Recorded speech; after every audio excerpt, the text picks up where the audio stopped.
What an awful year. Is it 2026 already? Captain, it's still mid-January, 2025. Oh. Okay. But hey, on the plus side, we do have some cool games coming up. Exactly! It's time for a new year and a new you. No, wait, wrong script. Where is the right one? Okay, we'll just go ahead and dive right into that. Time to explore the new games of the new year on this episode of Music Arcade. Hello everyone, welcome to the Music Arcade. I'm Gale the Sound Guy Firestone. I am Chronicles. And I'm Eddie, and I'm feeling freshly out of sleep. That sounds about right. Honestly, we are all braced for something that's a bit low-key, a bit quiet as we enter the new year with a serene outlook at what's coming up. Because serene is a much nicer term than tired. Yeah, Tis the insomnia edition of our podcast. it doesn't sound like At any least of I us have got been sleeping tea. well lately. Yeah, I have tea as well. Cheers. Yes. I just have like a full liter bottle of water. Because Eddie hates Probably tea. should have made. Yes. And I freedom. should have made some tea. We have some really good passion fruit plus chamomile tea. I should have Ooh, made that does sound good. Ooh, that sounds pretty good. There's a non-zero chance I would have fallen asleep in the middle of recording if I took that, but still. Yeah. Let's not do that. then. Let's not do that. You know, I'm just going to tell this story because I don't know how my body reacted to this. Yesterday I had matcha, which is extremely caffeinated. Yes. Somehow it made me fall asleep. I don't understand what happened here. Yes, sometimes that happens with energy drinks to me. Like, I'm just going a can down, and an hour later, I am napping. Yeah. Like crazy. I don't know if it's like an adrenaline crash thing, or my body just didn't know what was going on, or I had what I dubbed reverse matcha. But yeah, we're all tired boys here. Is the Really, caffeine is a state of mind. It is, isn't it? Molecule schmolecule. You guys are just making me think of how my mom insists she needs to take coffee to sleep. I think it's the 26 years of teaching that have done that to her. Having only been teaching for 2 years myself, yeah, I could very much sympathize with that. Yeah, sometimes things just appear to work backwards, which is my transition point to talk about the next Nintendo Switch. Oh, and here I was thinking, like, I was going to transition with, we have 3 very tired boys trying desperately to stay awake in a sea of nonsense, and that's about as good a metaphor for 2025 as I could think of, so let's dive in. So we were both on our way there. Yeah. Just on the path, because we stay professional. More or less. Okay, so, the Switch 2. Yeah, that's the big elephant in the room, given that they still haven't announced any release date or any official content on it, but Nope. it's out there. There's prototypes going around, there's dev kits going around. Most telling of all, there's social media pages that show Mario and Luigi making white gestures, proudly showing nothing. Yeah, I, given my continued general anger towards Nintendo, I find a very hard time getting excited for this device. Yeah, like, especially given the build-up and how little they let through until then, which is, like, I get it, they don't want people to hold back too much on the Switch we have right now before they're ready to sell the new stuff, but it's still... It's a bit weird, especially given the end of last year with how much the usually pretty Nintendo-friendly awards and the console just wasn't there. Yep.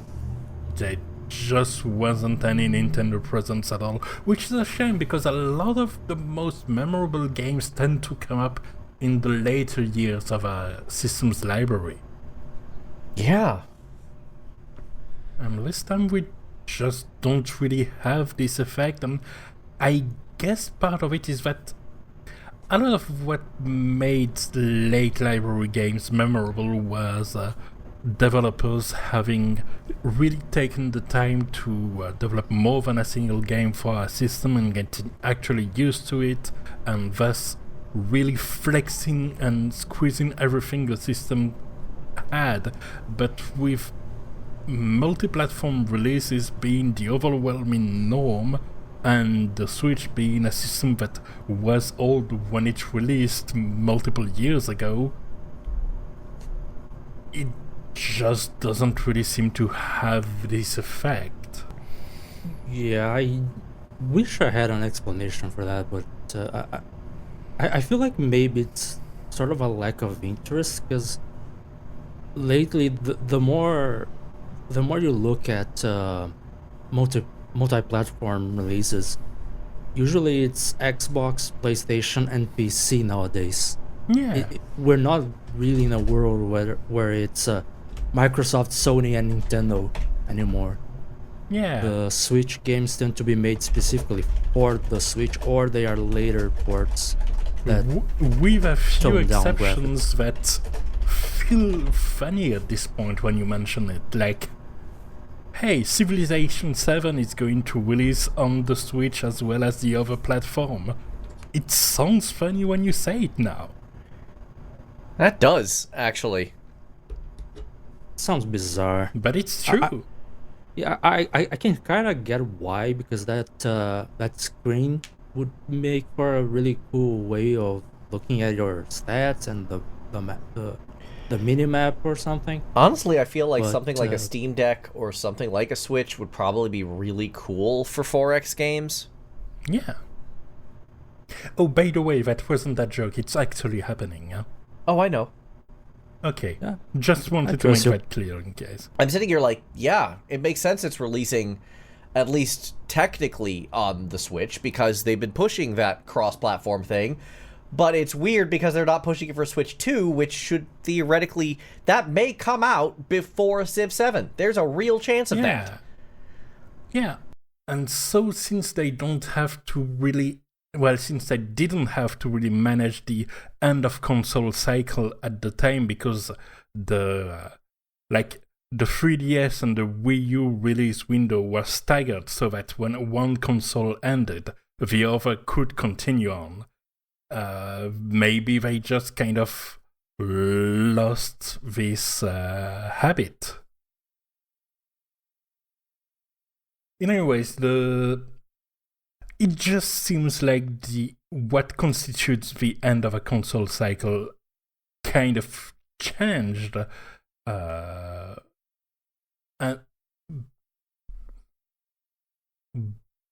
that kind of mean that they really, really held back on this one. Like we had games that really feel like side games in the main franchises. Like Echoes of Wisdom and Princess Peach Showtime, which look like fun games in their own right, but it's fair to say the last big Nintendo releases was Mario Wonder, and after that it was dormancy and hopefully them preparing for as strong a launch for the console successor as could be. Especially if they do support cross-platform support and we don't lose our entire library built on a very successful console. Yeah, More to the point of our show, if we do have a strong release window, this does mean we should have some pretty interesting release title with some cool music, like Metroid at this point is pretty much a shoe-in for the new console. And that could be there's so many ways they could make a strong release window, and for all the trouble I have with some of Nintendo's practices, the games themselves are what keeps them afloat, and the quality keeps going. And that includes the quality of the soundtracks. So at least on that front, there are exciting things to look forward to. It is still weird that like they have been, at least up until recently, announcing new games on the Switch specifically, not on the Switch 2. And there are games that have been in development for like almost a decade now, like Metroid Prime 4, which is supposed to come out this year. It was announced at E3 2017. Yeah. Even E3 isn't a thing anymore. Yes. And they're still holding on to the first Switch. Yeah. Like we don't have news of games that will come out on the Switch too. Yeah, exactly, because it officially hasn't been announced. Like, we don't know its real name yet. Yeah. Now, I wonder if maybe there's been like some shuffling within the company, because clearly some parts of Nintendo are now more focused on the mobile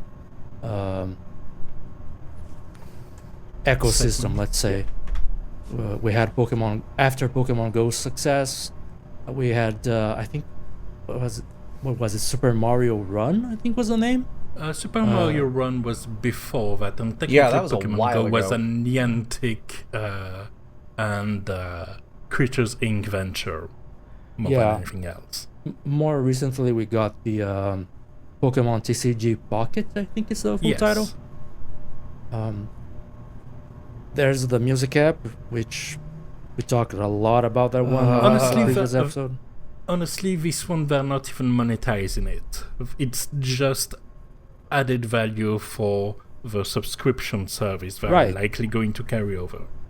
Right, but it's like, But they're There's using it still- effectively as an excuse not to release their music on other platforms. Like it's Indeed. walled gardening, which is Yes. something I'm not really for to begin with.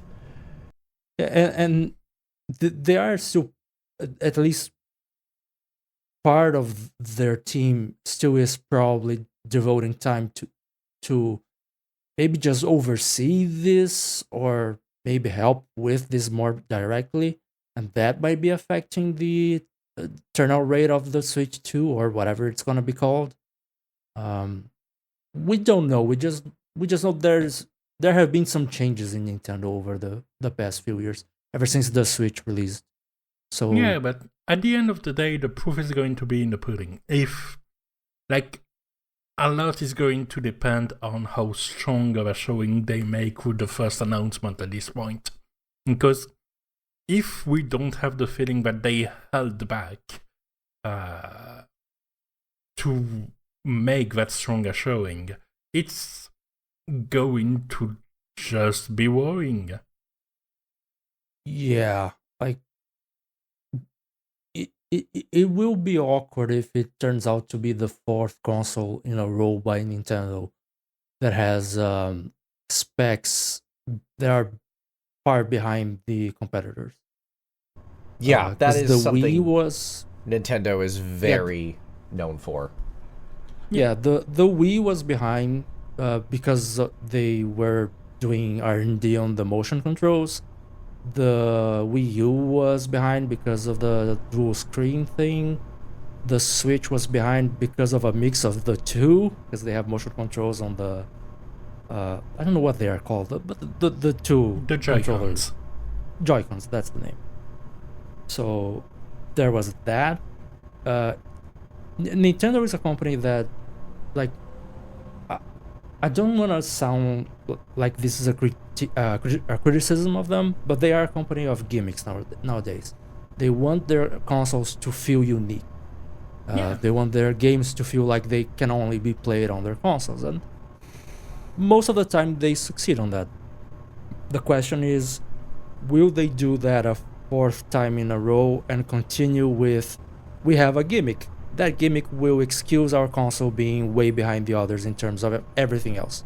If I may jump off a part in the middle of your previous point, most of the times they make it look like games could only be played on their console. The rest of the times they shut down emulators. Yep. I wish that was a joke I could laugh at. Yeah. That just makes me sad. In any case, not much concrete to work on for now, but honestly, like, I'm looking forward to the output. I'm strangely optimistic. I hope this optimism will be rewarded, at least when it comes to a purely video game audio point of view, is where I'm standing at right now, and I think we're going to have some good songs. Yeah, does tend to make games with good music, so whatever comes out on the Switch 2, first party at least, is probably going to sound great. Yeah. On that note, shall we move on to talking about a vast list of games that are announced to release later this year? Alright, let's do it. Alright. Starting with the first that should come out very soon, like next week, I believe. Hyperlight Breaker. Is that also next sequel. week? Because I believe so. the 15th is By looking the very stacked. Yeah. Yeah, from what I could look into, it's January 14th. So by the time this episode is live, it will have released, probably. Yeah. That'll be true of the first few games on this list. Yeah. And Hyperlight Breaker, sequel to Hyperlight Drifter. And so, because I heard good things about the games, I refreshed myself on the soundtrack. And it's pretty fun. Like, I mean, fun is not really the right word. It's very dark, ambient electronic music, but yeah, good stuff. It has the vibe of somebody that, like, the composer has the vibe of somebody that is really proud of how many different themes he has, or they have,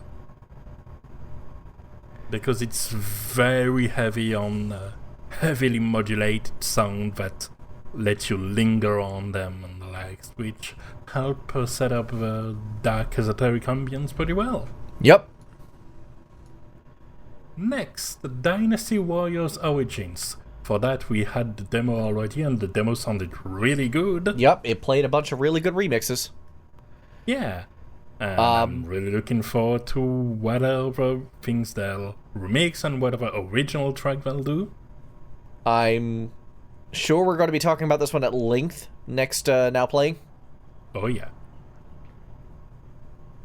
Although, maybe not next Now Playing, because, like you said, the release window is stacked and I may have to make some choices.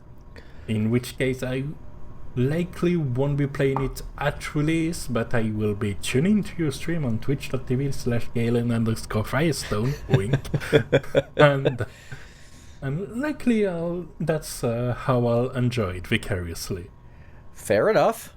Fair enough. As a side note to that, if we ever do ad reads, I want Rana to be the one doing them, because that was just perfectly smooth. Good job. Yeah, that was Linus level salesmanship. Thank you. You'd think somebody with multiple ways to go around ads, by which I mean Twitch Turbo and YouTube Premiums and the likes, because I can't bear it, would be pretty bad at that, and yet. Well, maybe you don't like them because you know you could do better. You know what? I'll take it. But yeah, Dynasty Warriors Origins, that's on the 15th. We have a good idea of what to expect from the demo, also on the 15th. Yeah, I really expected something that would have sounded more different than the previous games, but for this one it seems like they're really focusing around the core identity of Dynasty Warriors and kind of using that as an anchor point for changing other stuff. I feel like they learned their lesson from Samurai Warriors 5, which may have been too radical of a departure. Agreed. While I really do like that game and think Samurai Warriors 5 is very relevant, the fact that they seem to be hammering, yes, this is actually Dynasty Warriors, while still changing up a lot, is an interesting decision. Maybe not necessarily. Yeah, one honestly, I it love, seems but... like if the demo is any good indication, they seem to have found a solid balance. Good for them. Exciting. I mean, with the Dynasty Warriors game, it's always going to be a crapshoot. It's not like RGG where even the bad ones have something to write home about. When they put out a stinker, they put out a stinker. Yeah, but at the same time, like, we both fell in love with the series when they were cheesy, mindless button bashers. Yeah. And it's part of the appeal, even though they refined things so much around that. It acquired prestige almost by sheer persistence. Which I can respect. Yeah.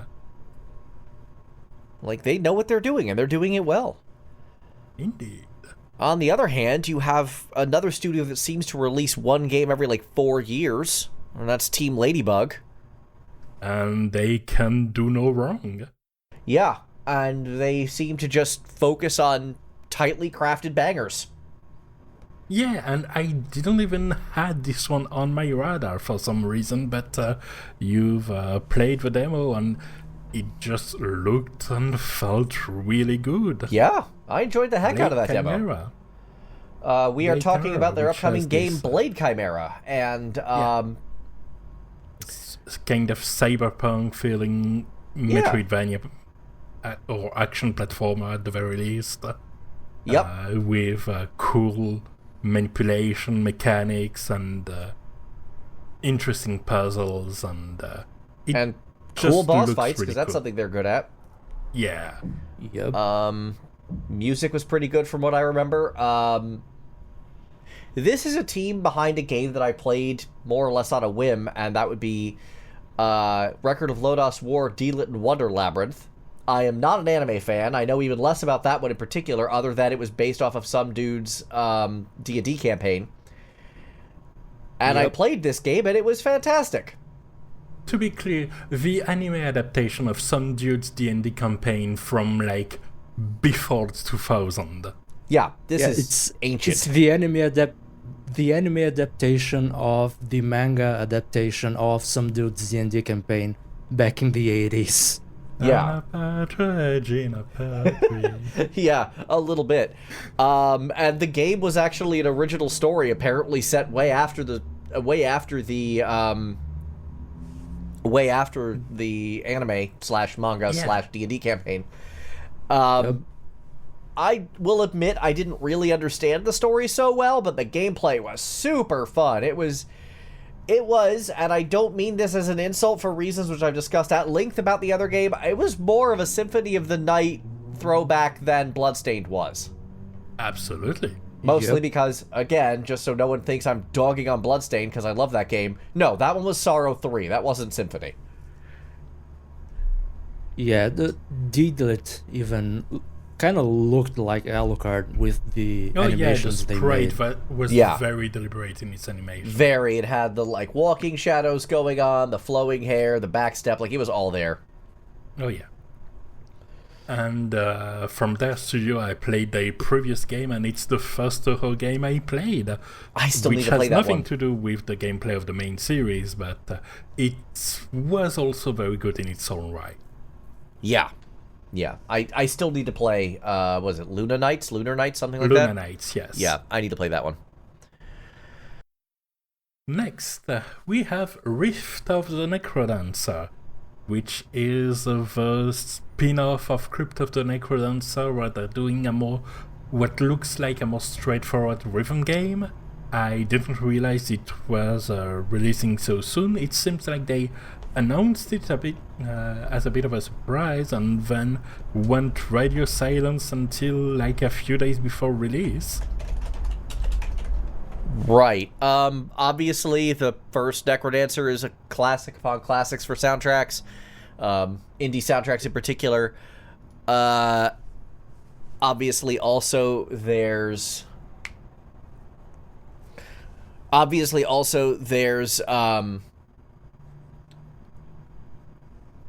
darn, the Zelda crossover, whose name I can't remember off the top of my head. Cadence of Hyrule. Thank you. You're welcome. So this is, out of all of the games on here, I've got to be honest, or at least all the games with new soundtracks, this is the one that I'm like, yeah, I can see this one being the banger. Yeah, absolutely. And, yeah, even more recently, like, Crypt of the Necrodancer is an old game at this point, so them having a refreshed support and a refreshed source of income would be nice, even though they still released content recently for Crypt of the Necrodancer with Hatsune Miku of all characters, and they really had fun with that, not only porting songs, but also making a couple of originals. So them keeping up with that level of just playfulness with the soundtrack is something I really much look forward to. Yeah, same. Okay, next up, Civ 7. This is the first game on this list that I personally am not looking forward to, but I really don't want to get into the discourse as to why. I've just never clicked with Civ. And meanwhile, I am so much into it. It's already... wait, no, it's not already pre-order, but it's definitely gonna get there. And I've been following the announcements regularly. They've done a pretty steady campaign drip feeding information about the different ages, civilizations, leaders, and every time they announce one of the civilizations, they also put on their YouTube channel the theme for that civilization, and it's all been very good stuff with strong vocals, especially in the ancient age. That's really uncurved the age as its own identity, and then goes into more orchestral pieces in the exploration age, and we don't really have that much on the modern age yet because they've only announced 4 civs for that yet. They're still at it, but overall it's been pretty spectacular, and the main theme is impeccable, of course. Christopher Tin. Yeah. Christopher Tin can do no wrong at this point, at least when it comes to themes for civilization. So yeah, that's, with the releases, one of the games we know the most about the soundtrack yet, and it's already sounded really good. So I look forward to enjoying that in-game for many, many, many hours. Yeah, I'm sure that one's going to be an hour eater. Yeah. Then we have Avowed. This is a game that's like in the back of my mind is something I was paying attention to, but now that I'm looking at the title, I have no idea what this is. The one with the colorful game cover with like what looks like some night disintegrating into a lot of pastels. This is an upcoming first-person action RPG by Obsidian. The new Obsidian, that's who, why I was paying attention to it. Thank you. That's the link I was waiting for. Yeah, some people are comparing it to Skyrim. They're calling it basically Skyrim in the Pillars of Eternity universe. But according to some reviews from gaming outlets that have managed to play some of it in a demo state, there is some added complexity to the combat. It's not as simple and basic as Skyrim was. I would assume that. Yeah, especially 14 years after Skyrim came out. Yeah. I feel old. But yeah, this... I don't know if we know much about the soundtrack for this. I haven't heard much, but I'm curious as to how it comes out, because like the visuals look like they're doing a nice job at using as a base the pretty tried and true vast open world exploration, high fidelity, but adding a bit more of a twist on it, like using it as an actual artistic direction with some more striking features, and it's looking pretty good. I'm very much looking forward to Outer Worlds with swords. I mean, there is that. I still need to play Outer Worlds. That one's been on my list for so long, and I've just not gotten to it. I think they're already working on a sequel. I know they are. It's been announced. Yeah. But Avowed is coming out in February, and it's going to be day one release on the Game Pass. So cool. if you have the Game Pass, may as well give it a try. Neat. Next, we have Like a Dragon Yakuza Pirates in Hawaii. I mean, we will definitely be talking about that more in detail. Yeah, I sense a Return of the Year of the Dragon episode coming up. I mean, even though it's Year of the Serpent, it's going to be Year of the Serpent pattern jacket. Nice. Well done. And the eye patch has a serpent on it too, so yeah, it works. It works very well. Good job, RGG Studio. Anyway, I would make the argument that Yakuza 3 has the worst soundtrack of all of RGG, and even that's incredibly listenable. So I think we can pretty much guarantee a good soundtrack here. They've never done bad. Yeah. They've only done less No good. objection here. Yes. And they've already had a couple of the karaoke which look suitably unhinged. It had better be. Yeah. The one thing that worries me is that during some of the trailers, there was what I would call surprisingly generic post-Pirates of the Caribbean pirate music. And I hope that's not the dominant musical theme there. I would be very annoyed. Yeah. That seems like that would be a massive step down for RGG. They've never really relied on that. It's entirely possible that was just for a trailer. They can do better than making their own Assassin's Creed Black Flag. Yes, and I would like to also point out that in their like ancient Japan set game that we got a couple of years ago now, I think, they didn't Which was a remake of Asian. It was, but it still involved new tracks, and all of those new tracks sounded great, so... Oh, yeah. That was a great soundtrack. Yeah, so they didn't fall back on that. Yes. So I'm still holding out hope that that's not what we're dealing with here. Yeah.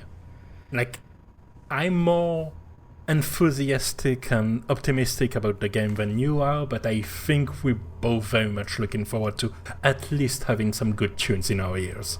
Yeah, I'm turning around on it. I'm just still so burned from Infinite Wealth that I'm just like, I mean, we'll see. I'm cautiously optimistic with heavy emphasis on the caution here.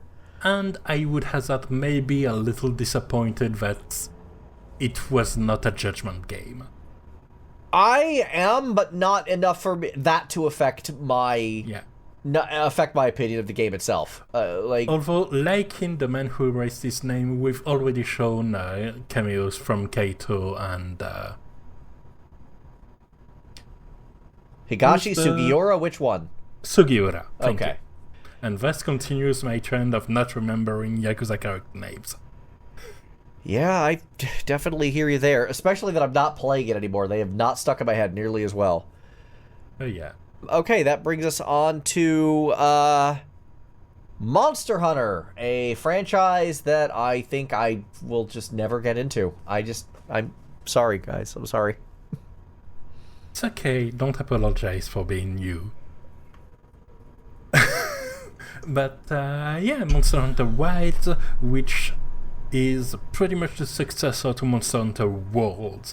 Essentially, like I've mentioned before, Nintendo having the living room console segments and their portable console segments kind of split off, and from it there were kind of two branches of Monster Hunters going on, and they kept at it. They just treated the Switch like a portable console, which is not an absurd way to go at it. No, it isn't. And now that even then we're looking at things like the Steam Deck, and now a whole lot of competitors like the ROG Ally or the Lenovo Claw. Lenovo has their own as well. A bunch of that. So that's becoming also part of the PC sector as well now. So yeah, exactly. Like, I do not blame them for making games optimized in that direction. That makes a lot of sense to me.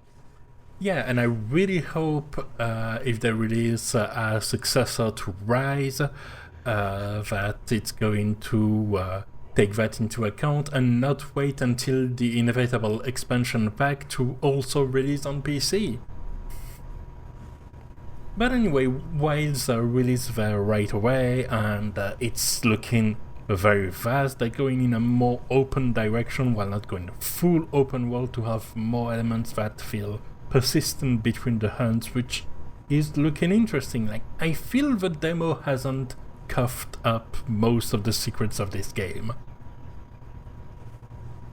And on a musical point of view, I remember really loving the Monster Hunter Rise soundtrack, which went for all vocals, which was an interesting direction, and so I didn't quite remember Monster Hunter World and how it sounded, and it does have a bit more of a toned-down soundtrack that goes for almost a cinematic, filmic kind of vibe, but very much with nonetheless elaborate action tracks that set up a very nice mood. And yeah, looking forward to the soundtrack for this one. It's going to have some good ones. Eddie, am I wrong, or do you occasionally play Monster Hunter as well? I'm afraid you're wrong. I've never played it. Okay.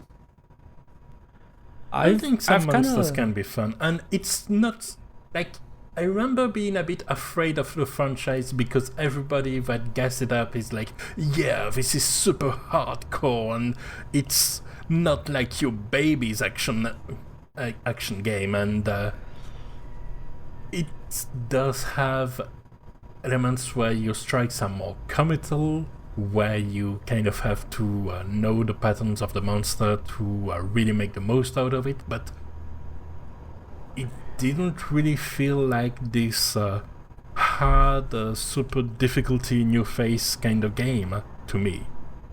At least when I played World and Rise and Monster Hunter 4 Ultimate before that.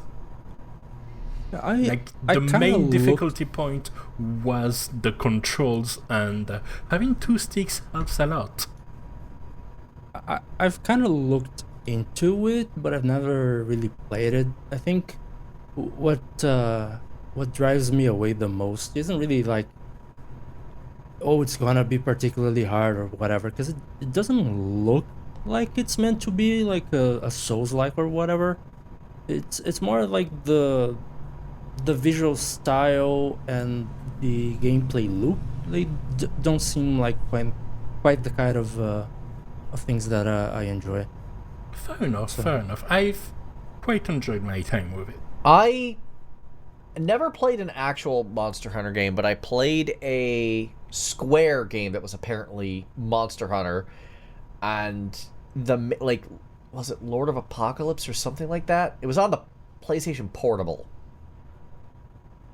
And I played that for like a day, and I'm like, this gameplay loop is not for me. And that's just the Square version, which was clearly a knockoff. The main claim to fame there was an actual collaborative soundtrack between Uematsu and Sakimoto. Neat. Yes, it sounded great. I didn't care about the actual game at all. No. The fact that they took the Final Fantasy title off of it should tell you an awful lot about how Square thought this game was going to fly.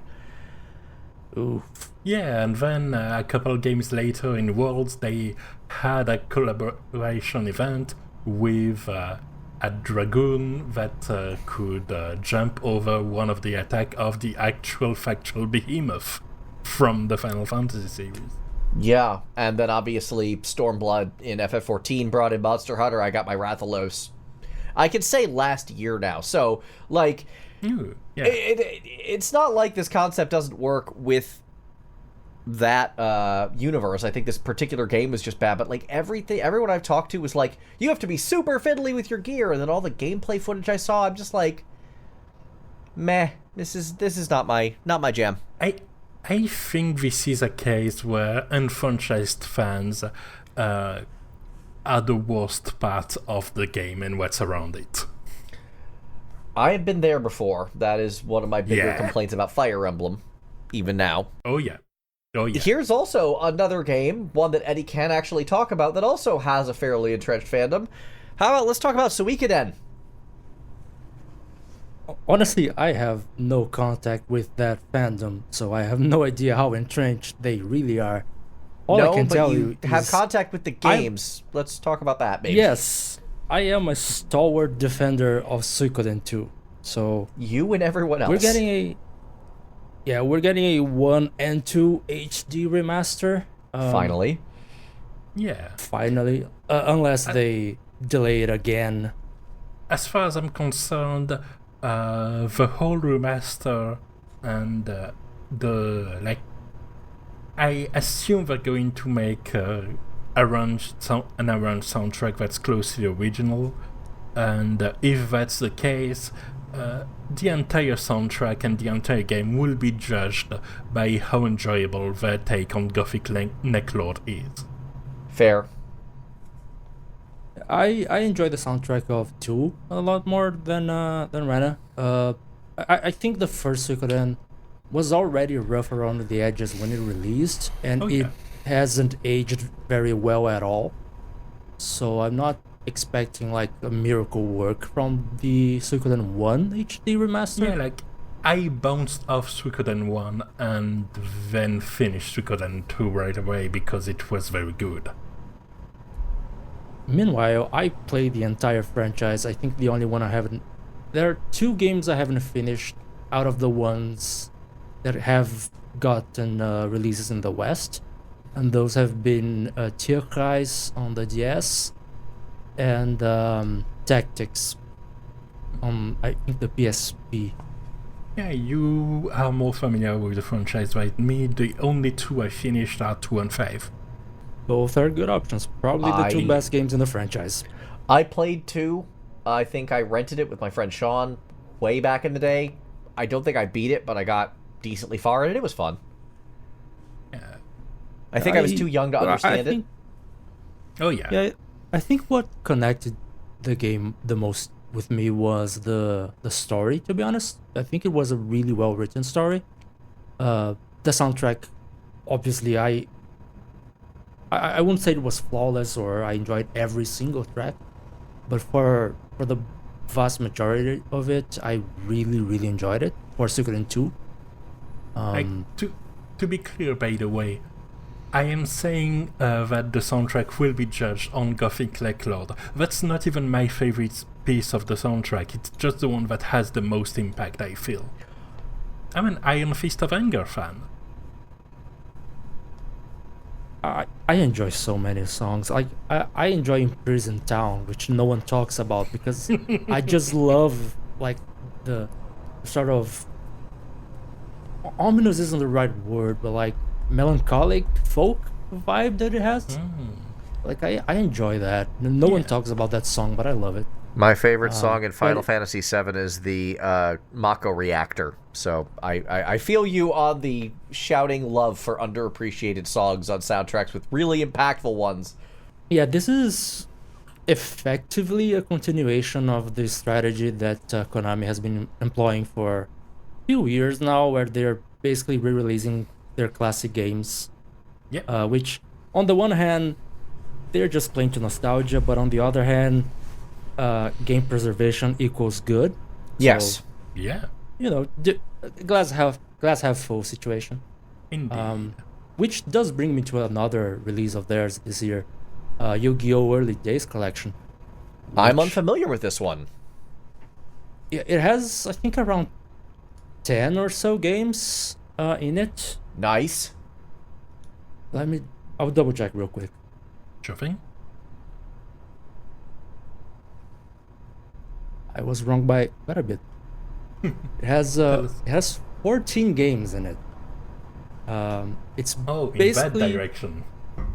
yeah. It's basically all the early Yu-Gi-Oh video games released for Nintendo portable systems, from the Game Boy all the way to Game Boy Advance, but only the ones based on the Yu-Gi-Oh! Duel Monsters anime, which is the one we call just Yu-Gi-Oh! On the West. Yeah. I mean, I'll be honest, it's saving games from Nintendo. Yeah. I hate to put it that bluntly, but when they've outright said they don't believe people have a right to older games and preservation, like, no, this is good. Yeah. May not be everything, but it's more than nothing, and right now I'm taking that.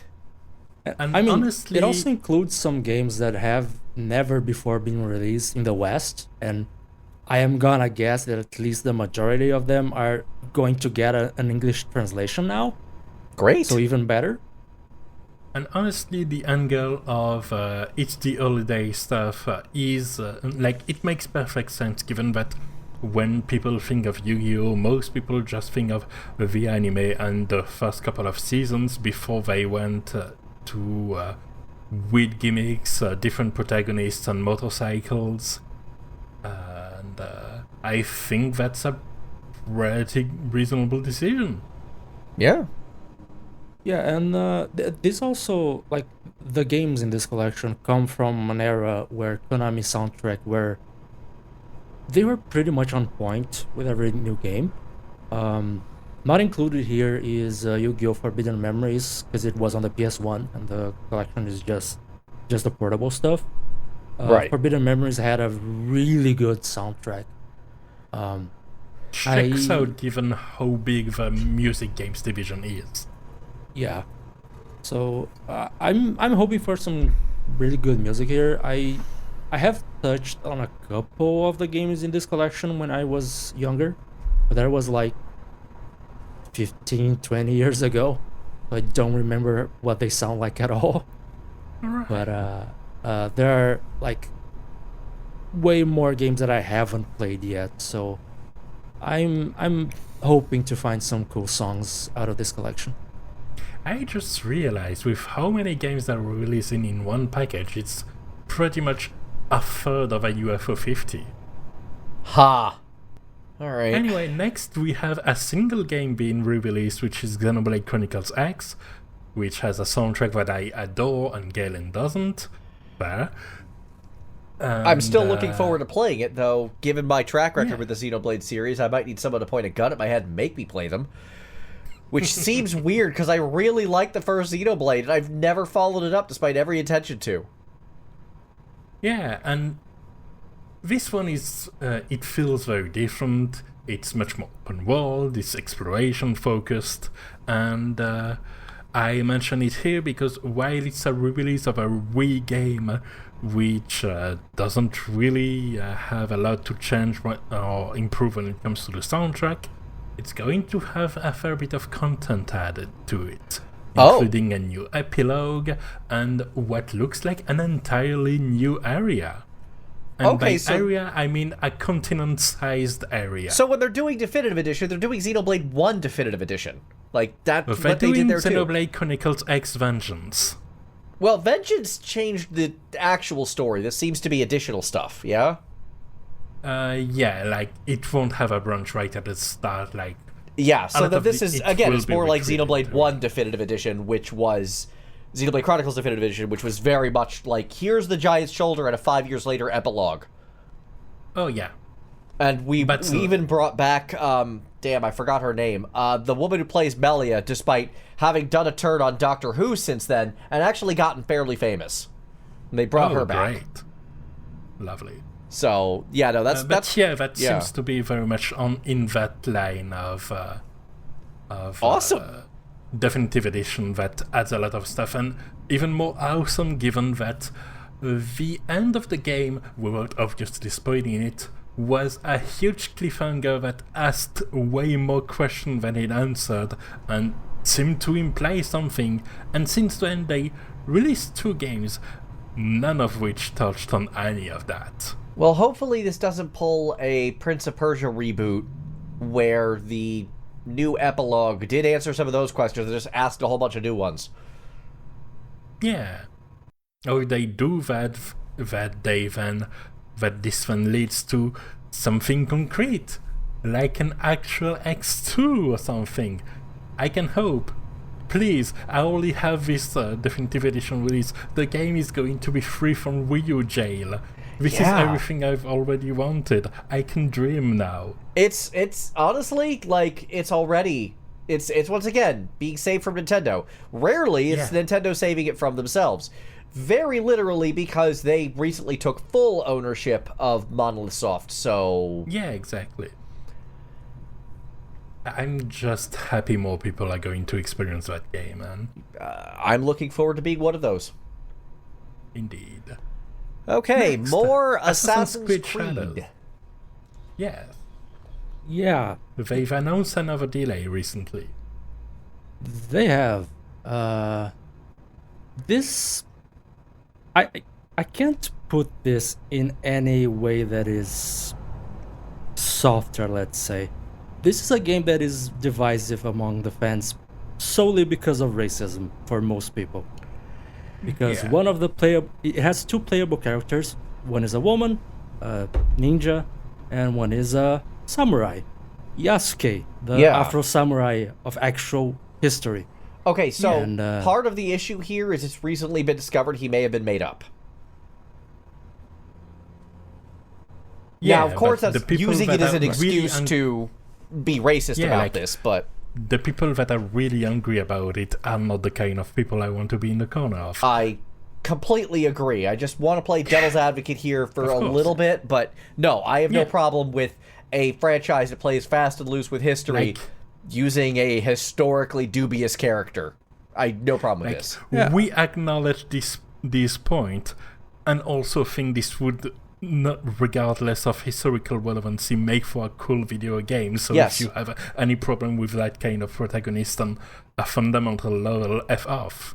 Yeah, pretty Honestly, much. the fact that he is, let's say, historically, his existence is a bit historically dubious, might actually play to the might play to the strengths of the franchise, because the entire point of the franchise is that the assassins and their allies are kind of hidden in the shadows, and they are erased from history.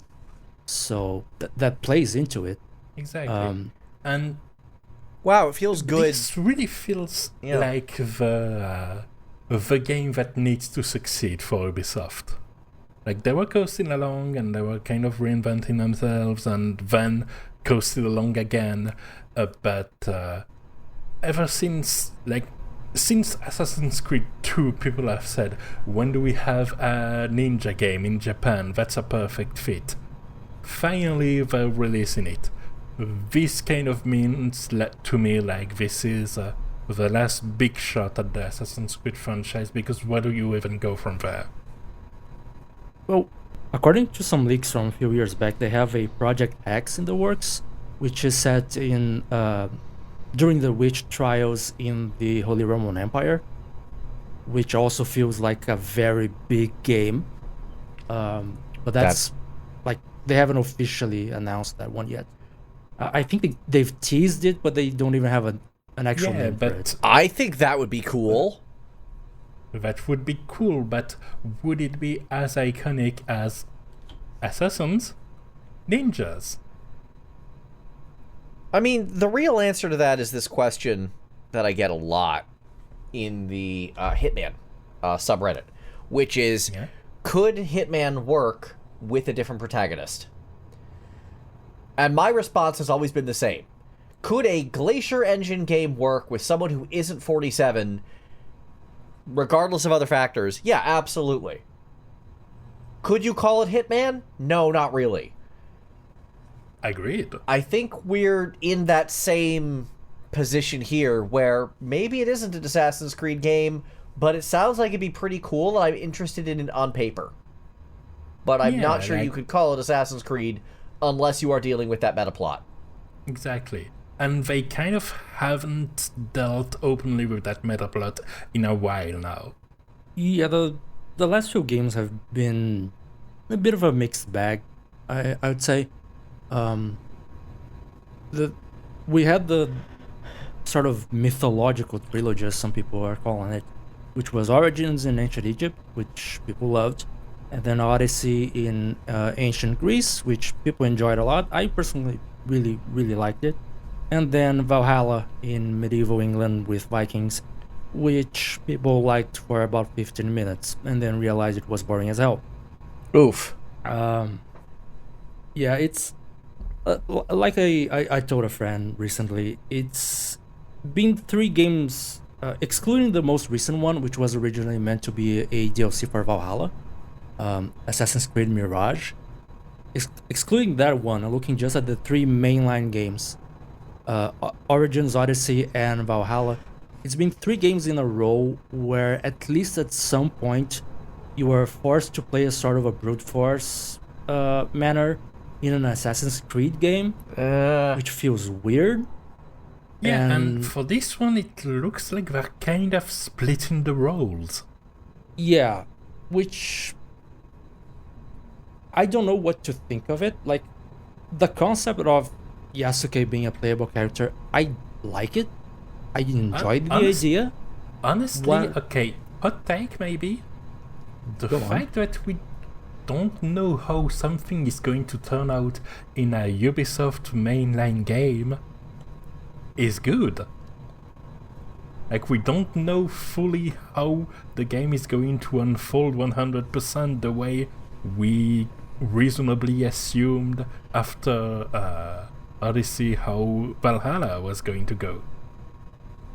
Yeah, I think it's fair to say that both Assassin's Creed and Prince of Persia are 2 franchises where they are being more open to experimentation recently. Well, you say that, but then they released that new Prince of Persia game to success and then fired the entire dev staff. Yeah, that's... AAA world has been a mess. Yeah. But yeah, in terms of gameplay for Assassin's Creed Shadows, the only thing I'm a bit wary is that if Yasuke is a forced character that you have to play as, rather than an option of how to play a mission, it will be the 4th mainline game in a row where you have to be a brute force character for at least part of the game. So that would annoy me a bit. In terms of soundtrack, we know that The Flight is coming back. They last did the soundtrack to Assassin's Creed Odyssey. They're okay. Like, they make sort of cinematic feeling music. Their music for Odyssey worked really well with the setting, but was nothing really to write home about for me.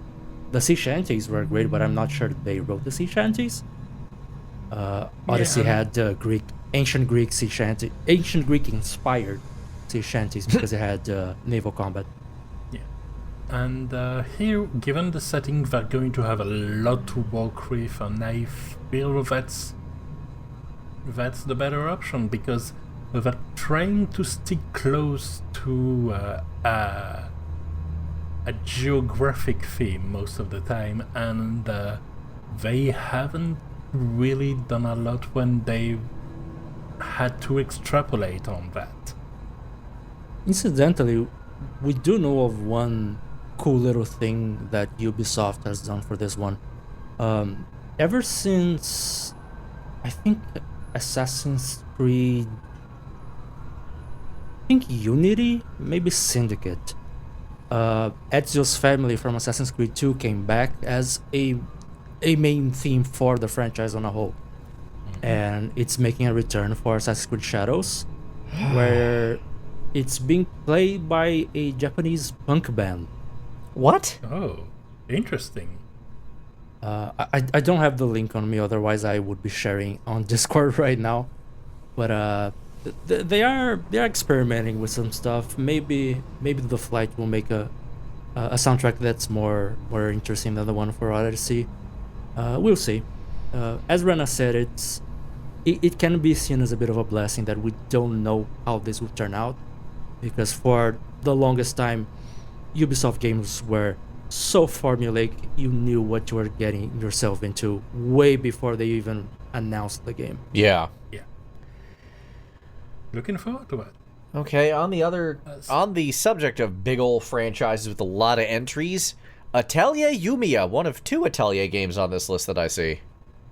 Yes, indeed. Atelier Yumia is more of the direct continuation of the mainline ones, with the start of a new trilogy with a new protagonist. We don't know if they're going to change for the rest of the games. They kind of like to mix it up. But yeah, I've made no secret of my love of the Atelier soundtracks, and I'm really looking forward to that. A bit of a different design directions and a bit of a more open, and even some new elements like actually constructing bases with a housing system with deep customization, which is strange, but while keeping the previous advances in exploration. And yeah, I'm looking forward to what they'll come up with. And this has been a franchise where every time you've brought up a song, I've enjoyed quite a bit. It's a franchise where I can't really tell you why I've never played it, because it seems interesting to my tastes. well, I just one of have the to be big very aspects picky. is that there's no good entry point. That's There's fair. no perfect entry points, and that stops a lot of people from getting into it. I also have to be very picky with new releases, because gaming prices in Brazil, not fun. Yeah. Yeah. And it turns out that they tend to release a game yearly, and they didn't release a mainline game last year because they released a gacha named Atelier Resleriana, which is a fusion of the 2 protagonists' name, and I tried it, and I didn't really like it. The gameplay loop felt basic, but it had its own setting, its own rules, and they've announced for this year that they're going to also release an Atelier Resleriana based solo adventure game.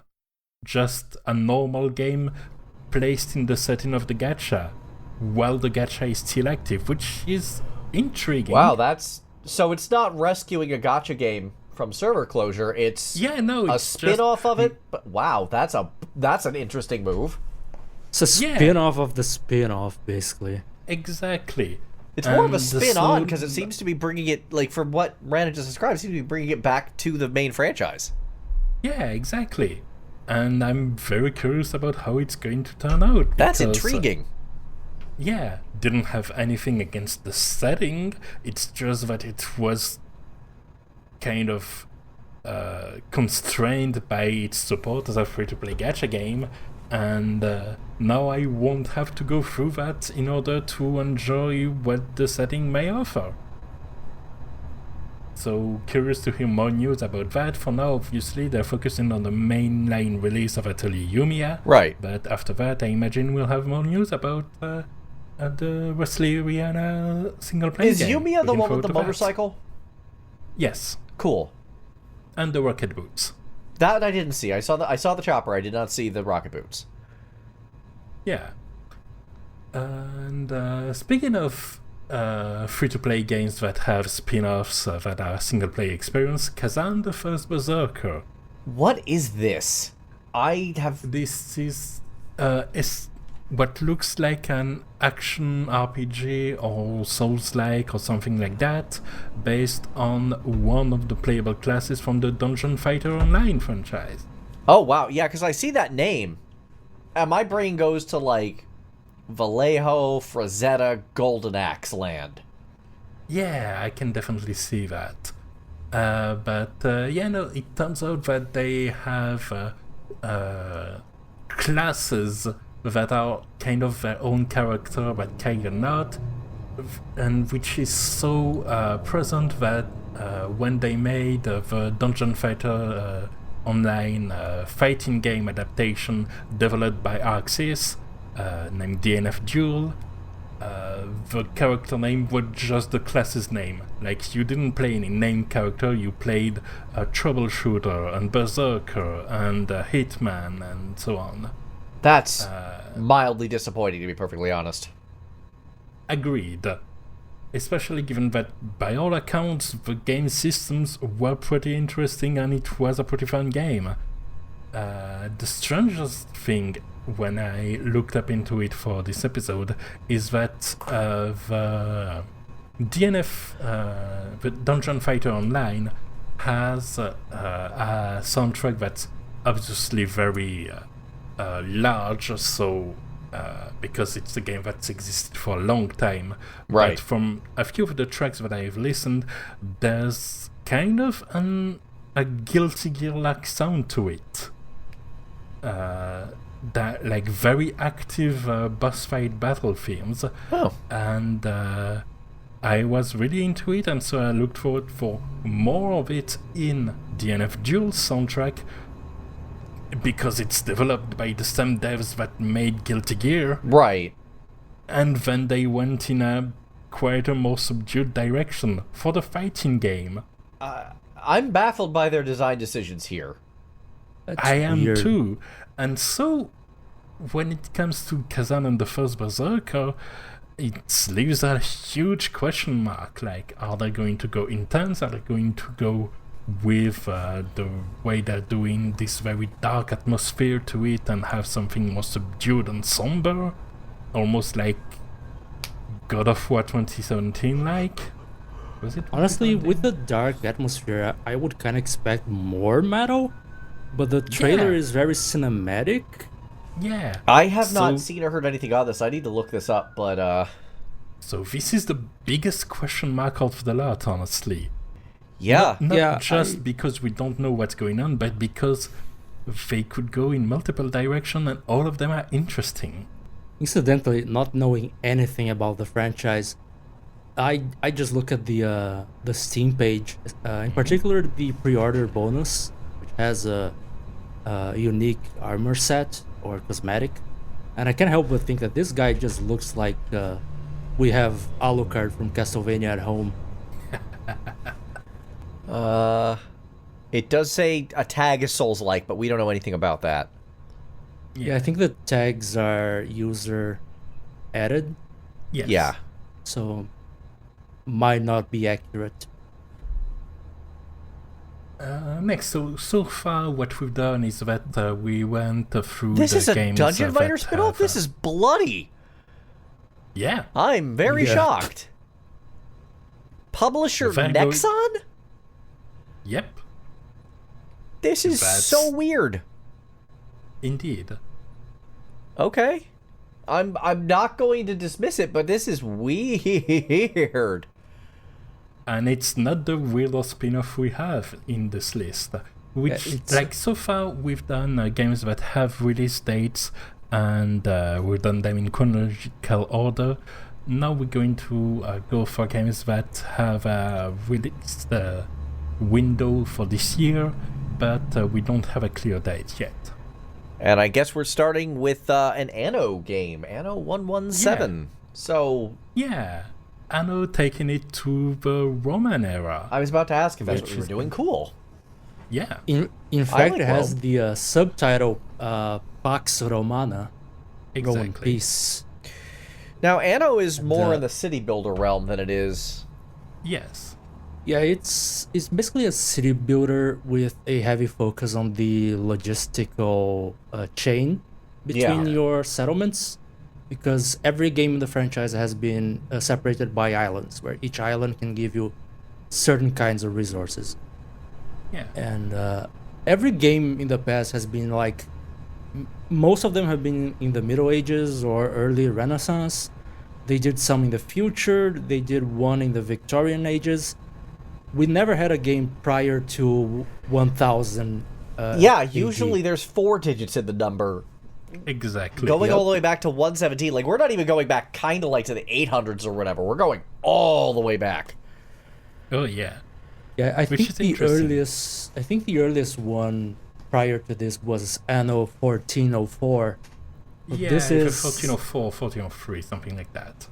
Yeah, this is like almost 1300 years prior to that. Yeah.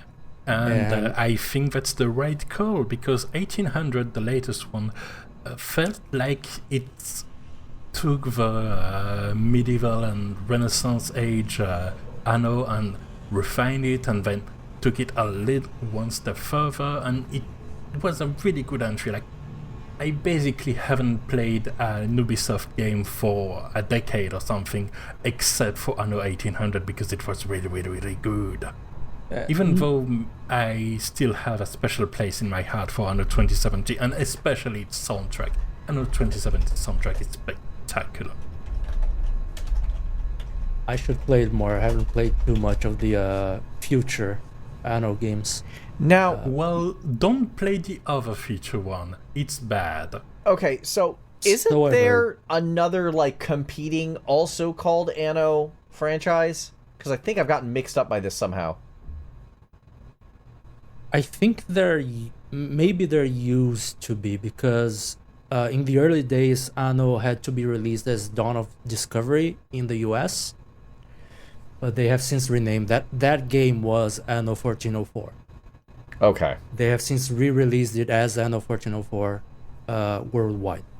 So maybe there used to be. But yeah, for Anno 117, they are promising some experiments again. Like we were talking earlier about how they've been experimenting with other franchises. Apparently Ubisoft is experimenting with Anno as well, because you get to pick from one of two cultures, the Romans or the Celts, and one of the mechanics apparently is that you can help sort of advance your culture, let's say, like have more people adopt either Roman culture or Celtic culture. Oh, interesting. Especially given that 2070 was very much based on different factions, each having their own functioning and having them eventually work together. So having this cultural adaptation of it seems very interesting and very fitting for a Roman-centric game. And also feels like they're opening room for potential DLC, because I could definitely see like a Greek culture being added or something. Oh yeah, like they're going to have 5 seasons of season passes. Yeah, pretty no much. question about that. That's basically what Anno 1800 got, I think. Exactly. Now, as for any other Anno you might have heard of, the only one I can think of is Anno Mutationem, which was the one that had a trailer released by a publisher without the consent of the developers. Oh God! And that was an action RPG. That might be the one I'm thinking of. I say might because this is just sort of a flip in my brain that I'm like, wasn't there an Anno game that had nothing to do with the other Anno games, or was a separate Anno title or something? Like, this is just sort of a bug in my brain. Yeah. That's the best possibility I have for that. So now we're going to talk about, like, I think my most anticipated title on this list. Yeah, and I can see why. Yeah, and that's Clair Obscur Expedition 33, a modern turn-based RPG that looks like dark French FF10, and I'm really down for that. Yeah, exactly. The feeling I have thinking back on the fact that it exists at all is that it feels like the end point of a branch of RPG that didn't exist until now. Like, it feels RPGs have branched off in ways that gave us the more Oblivion, Skyrim-like RPGs in the West with its own ancestry, and the more Final Fantasy and Descendants and Dragon Quest likes in the East, and then they kind of intermingled, and this feels like this is a pretty mature, pretty elaborate splinter branch of something that took years and many iterations and generations to get to that point. Yeah. Except it just there, so it feels like an outsider, and that's so interesting. It is. I adore basically everything I've seen about this game. It feels like a shot in the arm for a genre that I've loved since I was a kid. This takes some things that are very beloved, but kind of bundled with some things that people can be more take it or leave it about. Like, yeah, a personal game doesn't have to be a high school simulator as well. Even Atlus agrees, given metaphor with Fantasio exists. Yeah, but I noticed they were pretty serious about not calling it Persona. Yeah. No, I think this is very cool, and I'm very interested as to what the heck the soundtrack is likely to sound like, because exactly. A European turn-based RPG is a deeply unusual combination of factors. Yes. European composers, especially for RPGs, tend to go the subtle route. The atmospheric, very much your Jeremy Souls, your Jesper Kids. Yeah. And I hope they won't. This needs bombastic. Yeah, exactly, because a turn-by-turn system can afford to do it, so it's a plus. So I'm intrigued as to what this could mean. On the other hand, this could absolutely backfire. We could end up with another Strange Journey on our hands. I'm just like, what the hell am I listening to? Especially given that I believe this is a focused interactive game, so it's Eurojunk, but usually Eurojunk doesn't deal with turn-by-turn systems like that. So this could be the pearl in the middle of the junky 6 out of 10, which is something I say with affection, to be clear. I mean, honestly, I still occasionally play the Mercenaries games, and I don't mean the fun ones from Pandemic, so... Honestly, looking at least the Steam page, it doesn't seem to be a focused entertainment game. It seems to be a new studio. This is their first game, Sandfall Interactive. Yeah. So this is gonna be, one way or another, this is gonna be interesting. And it seems to be genuinely a French studio. Like everyone. It looks beautiful. Like it's got such a unique look about it. Like the closest game I could think of for the look is Avowed. Except Avowed goes for something brighter, and this one goes for, as the title of the game suggests, a very high contrast. Yeah, this is the one part and bright spots everywhere. This is the game that, coming into this list, had me the most like. I remember seeing the trailer just got thrown at me out of nowhere, and I immediately posted it to the Discord like, "Oh, this is cool. Check this out."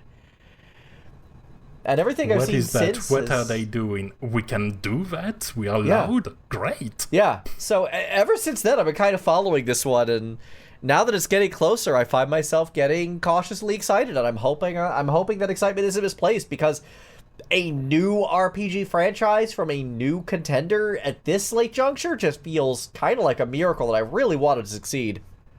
Yeah. Same. Yeah. When it first got announced, this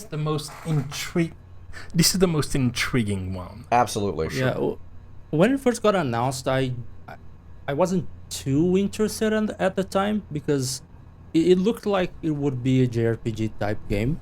It is at the time, and JRPGs usually don't mesh that well with me, as we know. But the more you look at this, the more unique it feels. Yeah, and this almost feels like a response to JRPGs. Yeah, kind of like the JRPG version of what CRPGs are to regular RPGs in the West, let's say. You know, like the difference between a Skyrim and a Baldur's Gate 3. Yeah. Okay. Now I see what you mean. Yeah, fair. Entirely. I can get behind that. Very much so. Incidentally, I was just leaving the scene page in the background here, and the trailer autoplayed, and it has a bit of a stacked cast. It has Jennifer English from Baldur's Gate 3 and Andy Serkis in two key roles. Yeah, no, the actual cast is like... I think Charlie Cox from Daredevil's in this cast too, and I'm like, that's a heck of a casting choice. I don't know. We'll talk about this one at length when it actually releases, I'm sure. I can't imagine that at least one of us won't play this thing. Honestly, stacked casts is a great way to transition to the next game. Okay, yep, let's talk about Kojima. Yep, Death Stranding 2. I don't expect too much when it comes to the original soundtrack, but if there's one thing Kojima is really good at, it's using licensed tracks to great effect. And it worked with the previous Death Stranding, and I expect there's going to be more of that. It's one of the two main representatives for that in this list. Yeah, I still need to play the first one. I have it. I just have not gotten to it. It's on a... I mean, how many times have I said that exact sentence today alone? Like, come on. It's on the docket. It's literally installed. It was part of my big batch of purchases from the last big Steam sales. I got mine for free from Epic. So... Yeah, I think I got for free on Epic Games as well, but I also feel like I'm just tired of Kojima because I feel no interest in this. I'm more interested in this than I was in most other Kojima games, but at the same time, they're also, and I know this is not on this list, releasing a remake of Metal Gear Solid 3, so... Yeah. Which I really hope features, like, the same voice track, because if they replaced David Hayter, and we recently learned who Susanna Mignette is, and I think it's, I forgot the actor's name, but it's like the original Ariel from The Little Mermaid. Oh, fascinating. They finally announced, like, she exists, because Disney apparently no longer had her by the Vivox. Ah, Disney. Yeah. So, very intrigued. I hope they don't change this voice cast. This voice cast is legendary. Yeah. Yeah, absolutely. And honestly, David Hayter seemed like on pretty decent terms with Konami, so... Yeah, he seems... Reasonable chance. Surprisingly, there is one person in the world that seems chill with Konami, and that's David Hayter. Yeah. He doesn't seem to like Kojima that much because he didn't get cast in Metal Gear Solid 5.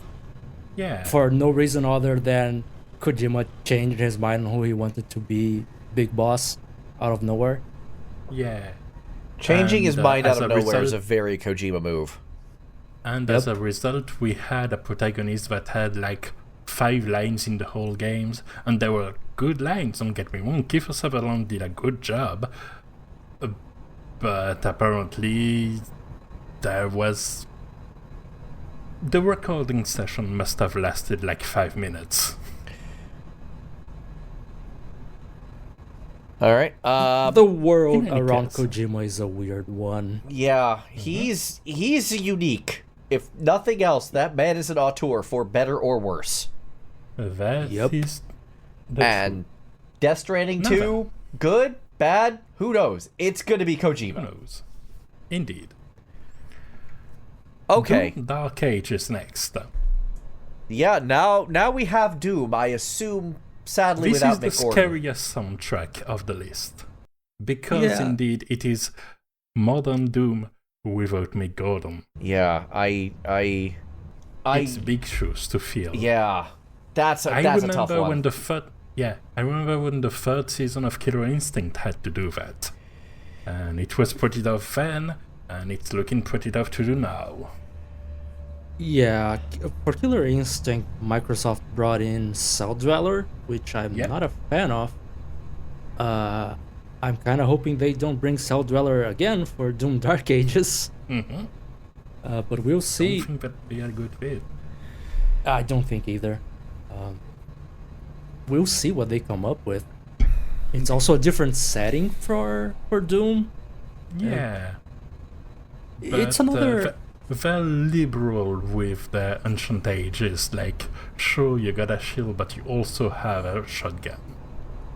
Yeah. Somewhere it's a Eris is magical laughing. shotgun. Yeah, I think it's fair to say that this is another entry in our list where, however the soundtrack ends up, it will be interesting to see. Yeah, what comes out of it. We're Yes. going to be talking about it, whether or not any of us plays this. I have no interest in the Exactly. franchise as a whole to begin with, so I'm probably going to skip this one, but I'm definitely going to listen, just to know. I still gotta play the new set of Doom because they just look really good. And next, Elden Ring Nightreign. I don't Many know put what it to expect from there. this. They've never Yeah. done a multiplayer-focused game before,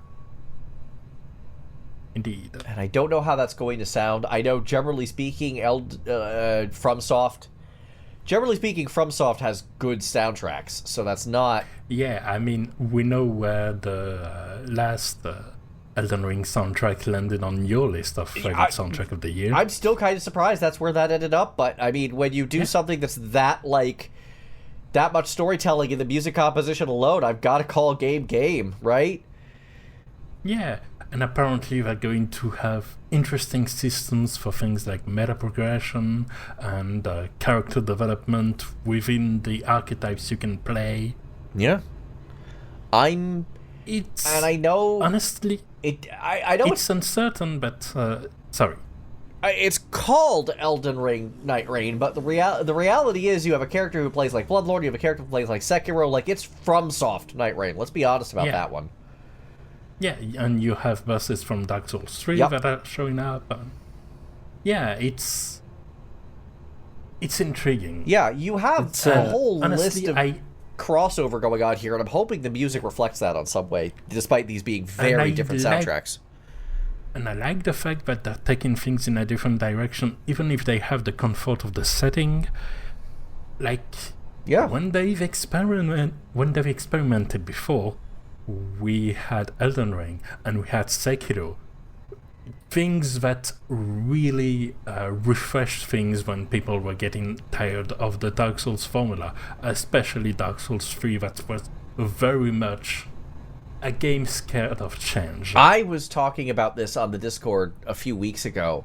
I was watching a run of it, and I'm like, I have played about half of that game before I gave up on it. I don't remember a single boss. It was Dark Souls 3 was a deeply unmemorable game to me. Yes. It was a refinement of previous games, but it wasn't his own thing. Yeah. Which is why they had a need to reinvent themselves, and boy did they. Well, Nightreign I'm interested in. It's going to be one that I'm going to be watching a lot of YouTube on, and I don't think you could pay me enough to actually play it. That's a lie. You could totally pay me to play it. But failing that monetary transfer, I'm probably not going to play it myself. Oh, yeah. Although we are free people. Rana, if you want to try to force this to happen between the three of us, I'm leaving that entirely in your hands. I have over 100,000 points stocked. Convince Eddie. I will need to save money for the base game plus this. We don't know isn't how DLC. much it will cost, so we'll see then. Also, this has been announced to be standalone. It's not DLC. So you don't have to worry about the base game. That's cool. But yeah, like just as an aside on FromSoft and all that, they used to be a heavily experimental studio earlier in their career. Generally speaking, in they recent still year- are. Like, they have a genre that they've kind of mastered, but other than Dark Souls 3, which looks more and more like an aberration because of the games that have come before and since, I think that's kind of where the blahs begin and end. I think, generally speaking, they are well regarded for at least experimenting around. Right, but this is them going very far from any sort of comfort zone again, right? Well, very except early for on the they- setting and the fact that they're not creating that many new assets. They're doing a Yakuza spin-off, essentially. Cool. Yeah. A can lot of see it. good things came from this kind of spin-off. Like, if you don't have to invest a ton of resources in making a new world, making new creatures, making new bosses, you can polish the mechanic and polish the gameplay loop and have something that's interesting like that. And now let's talk about a franchise that basically refuses to reinvent itself despite all the promises of its creator. Molyneux! Peter. Well, I have good news for you. Peter Molyneux is not involved in this. Yep. Is that... Not even... I don't know if that's good or what. I don't know. Fable is such a tainted game for me. It's a tainted franchise. It's weird because it has the base of the most bugs on that thing and sprinkles some absolute madness in it. Is how I see the Fable franchise. The way I see the Fable at least the Fable games that I've played, is that they are the most generic Western action RPGs sprinkled with unnecessary things that Molyneux promised would make the games feel more immersive. Yeah. And I am interested to see where it will go without Molyneux and without Lionhead Studios. I mean, that's the real question. Fable is just so inextricably linked with his vision. Like, what do you end up with when you take him out of it? Yeah. That's going to be a big question. This is the one that I'm deeply trepidatious about. Because it's like, on the one hand, the originals do not hold up, weren't all that great, and, again, are fairly tainted by the overpromises of a guy who's too big for his britches. Yeah, and this time we don't have the overpromising. Right, in but fact, we also don't have don't... that much in the way of promises. Yeah, we don't know what this means is the problem. Like, okay. Yes. The worst thing they could do is to make the game boring. Yeah. And there's a real chance this might happen. That is, yeah. As for the music, I have no recollection of anything off of any Fable soundtrack, so I'm going to assume it's not that relevant to the production. I will say, though, like, the one thing that gives me hope is that Microsoft has Bethesda. They already have an outlet for their first person, Fable is third person, but the open world action RPGs, adventure games, very Western in nature. So they need this one to have an identity of its own. Yeah, it needs to justify its existence. Has things to take up from. Microsoft has both Bethesda and Obsidian. Yeah. So they have Skyrim and Avowed. Fable, the reboot of Fable needs to be something of its own. Yeah. Yes. I think it can be, but we don't know for sure, which is exciting. Like, I will take that over somebody that guarantees it will be something of its own, even though he has no idea himself. Peter. I still have Godus in my Steam library. Oh boy. God. I'm sorry you had to go through that. All right. Next, we reach the first game that will never release. Yep. Hey, everybody. GTA Grand Theft Auto 6. 6 sure does exist, doesn't it? No, not yet, it doesn't. Exactly my point. But we're starting to get in the territory where it could reasonably exist. I mean, good luck? I don't know. I don't have, like...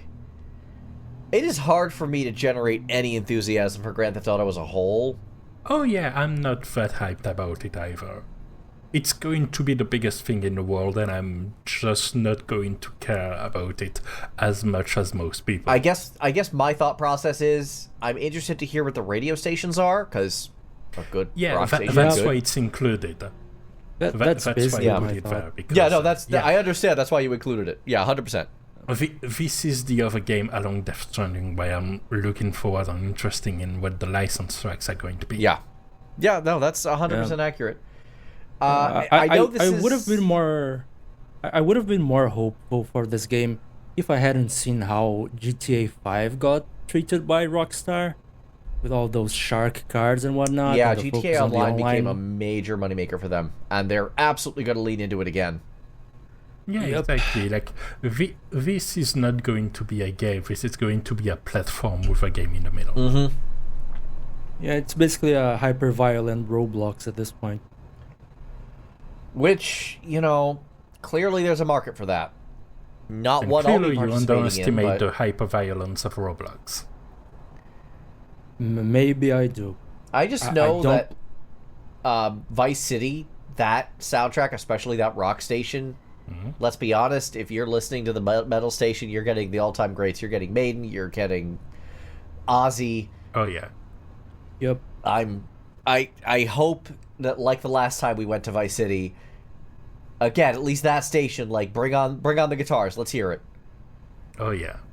The thing with GTA, though, is that every new installment in the franchise goes forward in time by about a decade. So this should probably be, late 2010s or something? So we'll see. Late 2010s was a really weak sauce time for music. And not a very good time for rock music in radios. No. That's when we were starting to get a whole lot of see. indie. Is this even indie anymore? If it's everything, indie. We got a lot of Imagine Dragons. Yeah, I mean, I don't like Imagine Dragons necessarily, but they sound unique. They don't sound like anybody else. They're not good, but they are doing something different. I was gonna say it's a shame they're unique in a bad way. Yeah. I mean, I'll take, honestly, yeah. I'll take unique and interesting but bad over bland and boring any day of the week. I suppose the silver lining is that GTA 5 felt like it had enough room to bring lesser known bands to the radios. We had Fiddler, which is not a mainstream band by any means. Yeah, that's the other thing. But had a really cool song. So maybe they will do something like that, like it will be an underground music station rather than a rock station. I mean, Maybe they can do something do like both. that. It's not like they don't have plenty of other radio stations in that game. Yeah, but there haven't been too many rock songs ever since GTA 4.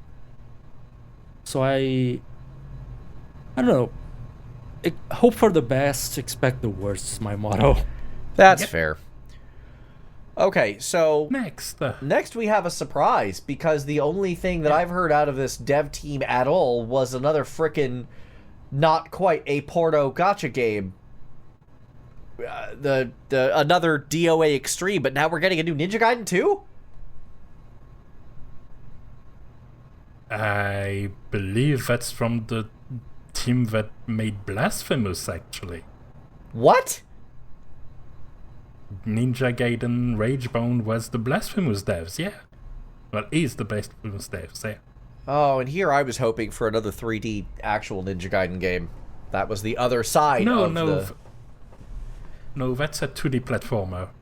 Okay, It looks like it moves and feels very different from Blasphemous. I should hope so. I didn't like that game at all. It is the guys, or at least part of the guys who made Streets of Rage 4, though. Yeah. And Which was also an excellent entry that managed to be a very good refresh that lost nothing of what made the originals good. Okay. Yeah, they've also been keeping the Metal Slug franchise alive. They seem to be like the guys you go to for a reinventing of a classic 2D. Wait, so this is way forward, is what you're franchise. telling me? Dotemu. Dotemu is the publisher. The developers are the Game Kitchen. Game Kitchen, okay. I don't know. I was like, oh yay, we're hopefully going to see Ayane and Kasumi again alongside Ryu, and we're actually going to go back into... Nope, it's a 2D. I'm like, I'm actually a little disappointed by that. I'm like, can we please go back to the darker, more aggressive side of the DOA meta universe? But sadly, we're not. Sadly. Yeah, no, that one is very much a retro callback, and honestly, given that after the main 2D entries, it feels like they never really returned to that. No, they didn't. Which, is a shame, but, hey, cool. Yeah. They are again. I'm not unexcited for this. I'm just, I have my preferences. Yeah, exactly. It's like you expected pizza, and that's looking like a pretty tasty ice cream. Yeah, pretty much. Yeah, I'm just looking real quick on the Game Kitchen's website, because on Steam, I click on their name and it redirects me to Dotemu. They are Blasphemous 2, and a game called All on Board, which is a board game platform. And the trailer does look basically like what if the guys who made Blasphemous made a game with all the movement mechanics of the original Ninja Gaiden. So yeah, looks promising. And Dotemu as a publisher has done great things with classic franchises.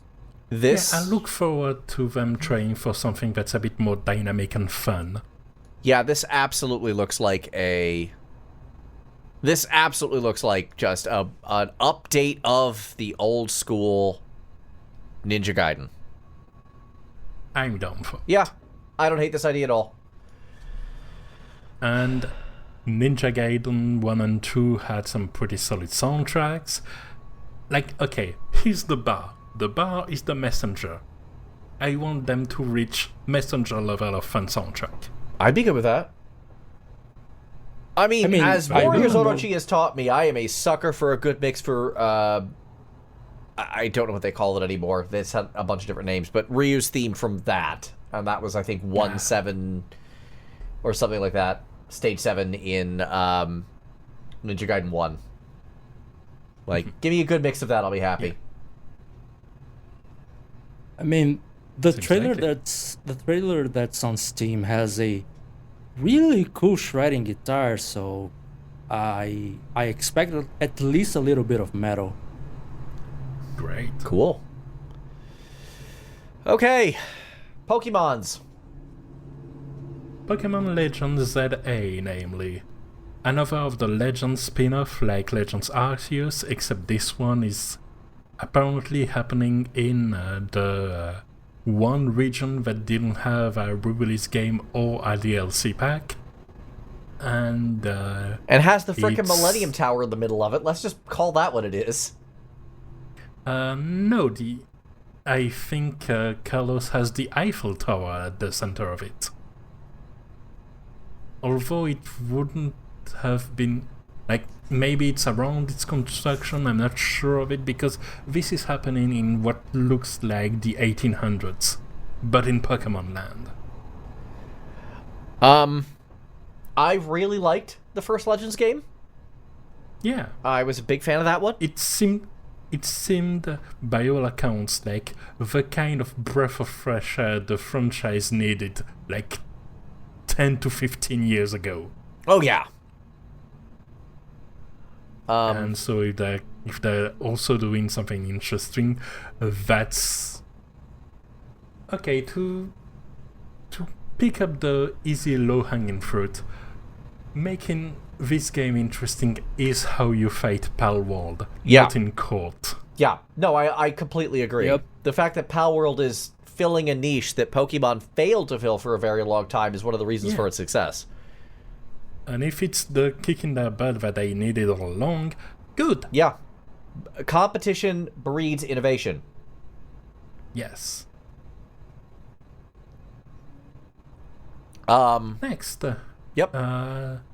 Layton and the New World of Steam.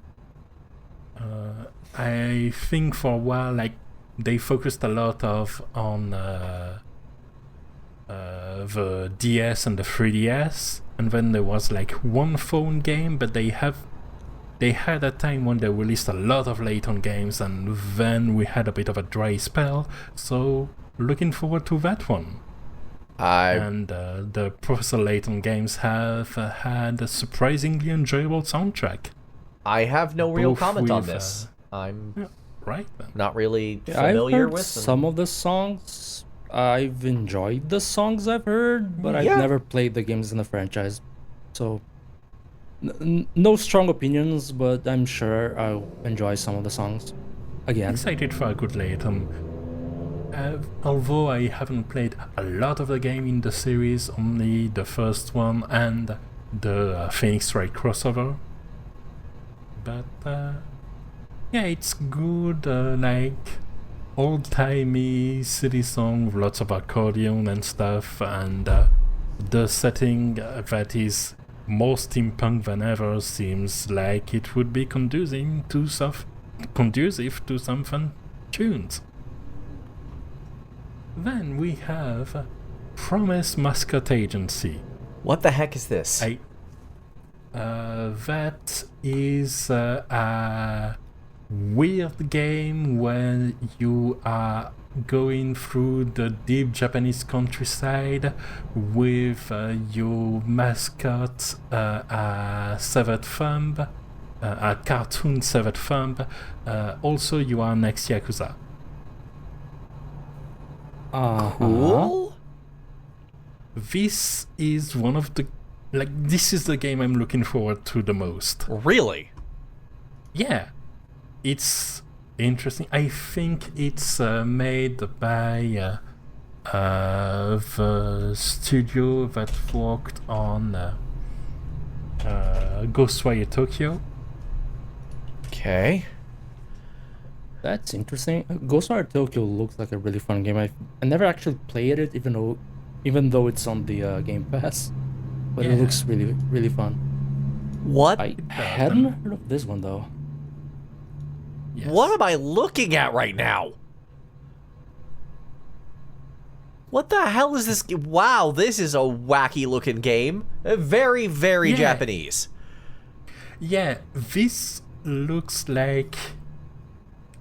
This has the vibe, kinda, of a Suda51 game or something.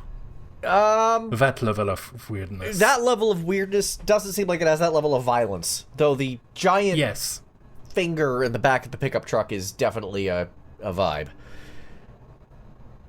Yeah.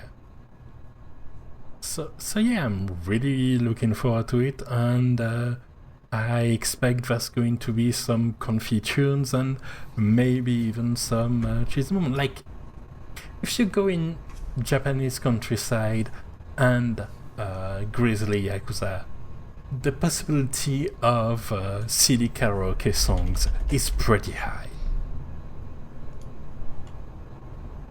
That's true.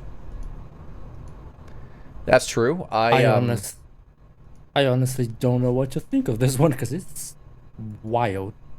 Excellent. On the subject of wild, I just got to look at the next game on our list to try to get ready to have some kind of comment. Am I looking at what I think I'm looking at here? Oh, you didn't know about it, huh? I heard someone joking about it, but I thought it was a joke. It's not a joke. No, this is the Pac-Man Metroidvania. The dark and twisted looking Pac-Man Metroidvania. Who asked for this? Nobody, but it's there. It even got in the collection of video game-based short animated movies that was on Amazon Prime. Next Level, I think they were called. Secret Level. Secret Level, yeah. And one of them was a dark, edgy Pac-Man weird thing that seemed to come out of nowhere, but was apparently a tease for Shadow Labyrinth. Okay. I'll admit what I'm seeing here looks really cool. I'm just not sure I can get over the whole Pac-Man thing. Yeah, also it's handled by Harada of Tekken fame. I mean, yeah. When fighting game teams come together to do something really weird and different, sometimes you get real gems. That's how Tales of Legendia happened. Exactly. Okay, Yeah, no, this is at such a strange level of weird to attain, because the last we're taking something cute and we're making it edgy they did was Bomberman Act Zero, which was a garbage fire. Oh yeah, that was awful. This is not looking like a garbage fire. This is looking like something I'm intrigued enough, like I'm going to try it when it releases. I want to know more of it. It looks very unique and interesting, but Yeah. like Gaiden said, I don't know if I'll be able to get past the Pac-Man thing. Oh, I'm all for going past the Pac-Man thing. I think them playing on the fact that they have something so abstract and work it as a symbol and an icon for something different. So I'm into it. I'm going to be honest. Yeah. This feels like what people who make creepypastas of Kirby stuff. It sounds like what's going through their head, and they just made a game about that, but made a Pac-Man instead. Oh. Honestly, I was gonna say that this looks like a more genuine and interesting way to do that Pooh, Blood and Honey movie. Oh God. Yeah. Oh, that movie holds a special place in my heart just because it's like, well, this is in public domain, let's do this, while also dunk really hard on Xi Jinping. And I'm like, I'm surprisingly cool with all of that. As for the music, we don't know how it's going to be. We don't know. It's not like Pac-Man had a soundtrack at all, and then Pac-Man 64 did. And then remember the team we're talking about, the team that brought to the forefront Keiichi Okabe. Yeah, but that didn't really use him all that well. They did Yodeling on Meadow Hill. What more do you want? Was that Okabe or was that someone else? I searched that recently. That was Okabe. Oh, okay. So they has at least one weirdo song in there. Okay. My respect for them has grown for letting Okabe be Okabe. Good. I mean, after 3 games, admittedly. Yeah. Okay, next we have Tears of Metal, which that looks kind of Dynasty Warriors-ish, actually. Yeah, I've seen some people describe it as Mordhau, which is one of those quote-unquote hyper-realistic medieval first-person games meets Dynasty Warriors. I'm not seeing anything realistic about this. Yeah, me neither. I'm not sure where. Maybe they just put Mordhau because of the setting. I don't know. But it's also an action roguelike. Yeah. So some people have been comparing it to Hades. Right, because Hades totally plays like this. I think this looks really cool. It is a cool blend of stuff, but comparing it to other things other than, honestly, Dynasty Warriors seems to be a stretch. It looks like Dynasty Warriors meets Braveheart with roguelike elements. Yeah, that seems more accurate. And the trailer has basically folk metal as the background music. What I'm expecting from this game is very Angry Scotsman and metal. Yep. I'm going to just pop that one onto my wish list. Especially with a name like that. Yeah. And frankly, what more do you want in life? Yeah. Oh, yeah, you even get to select what kind of army you have. Yeah, apparently it has up to 4-player co-op. So that's interesting. Well, hey, guys, there's another one we could probably do some Mook Murder in, if we can find the time. Yeah? Why not? This definitely looks like one of those situations where you find a gem among indie games if you look hard enough. Yeah, definitely worth keeping my eye on. I hadn't heard of that. I haven't heard of this one before today, and I'm glad we are. Same. Glad we are. Glad I did. Glad you showed it to me. Glad something. We're just glad. Yeah. Vampire the Masquerade Bloodlines 2. I have no idea what to think of this one.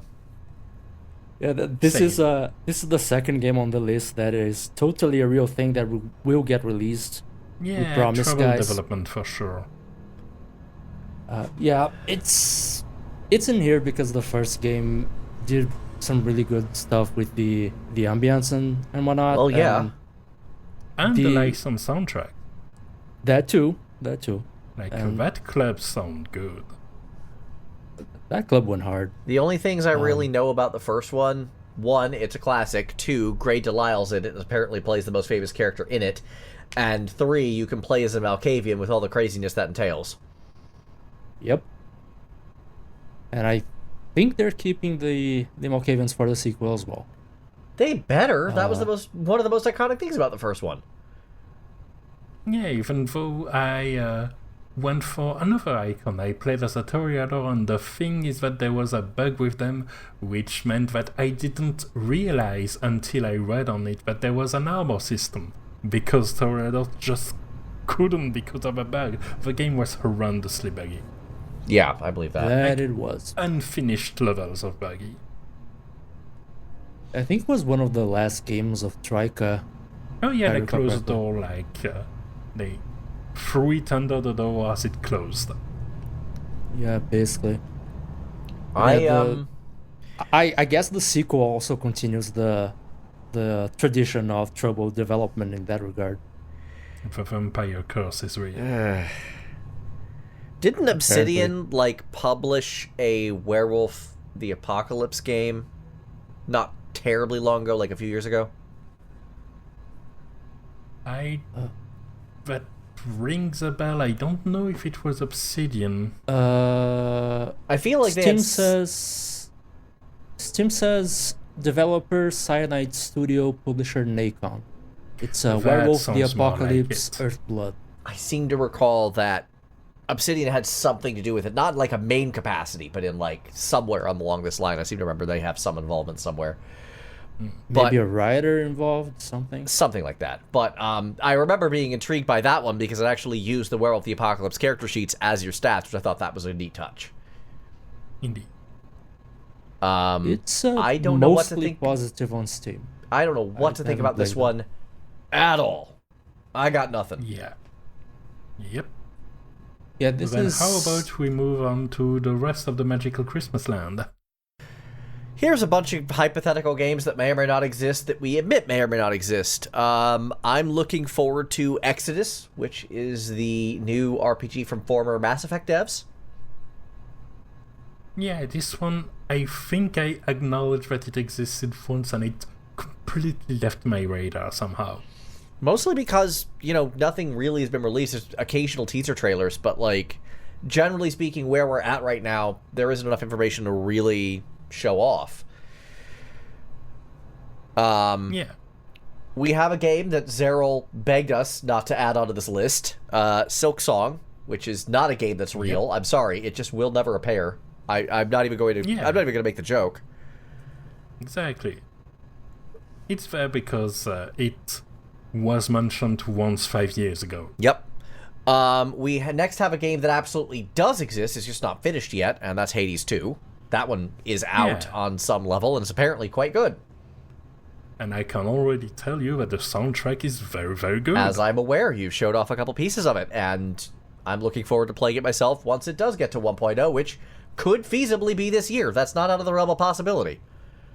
Yeah, given how advanced the game is already in its completion and its progression, that doesn't seem too out of the way. Yeah.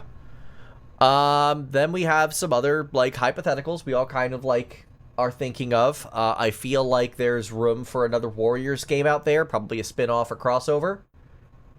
Yeah. I feel like that's a real possibility. Because that team, Omega Force, does tend to do, 2 games a year these days. Yeah. I feel like a second RGG game is not insane. Yeah.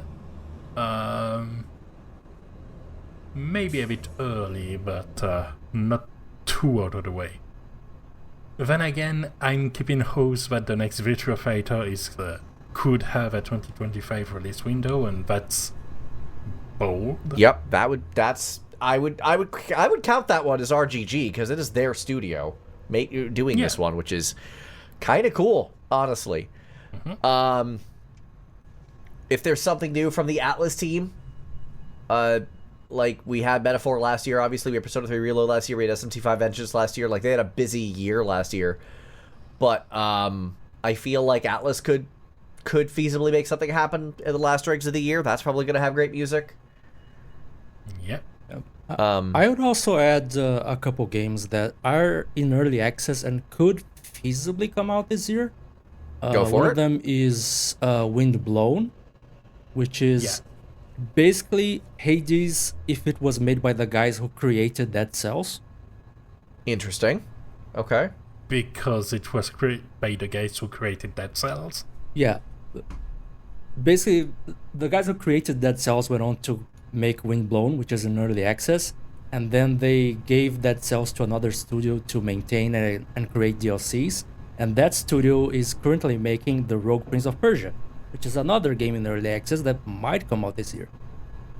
Yeah. To understand Wind Blown, you have to understand the fundamental question at the core of the game, which is, what if your dash had no cooldown? Yeah, basically.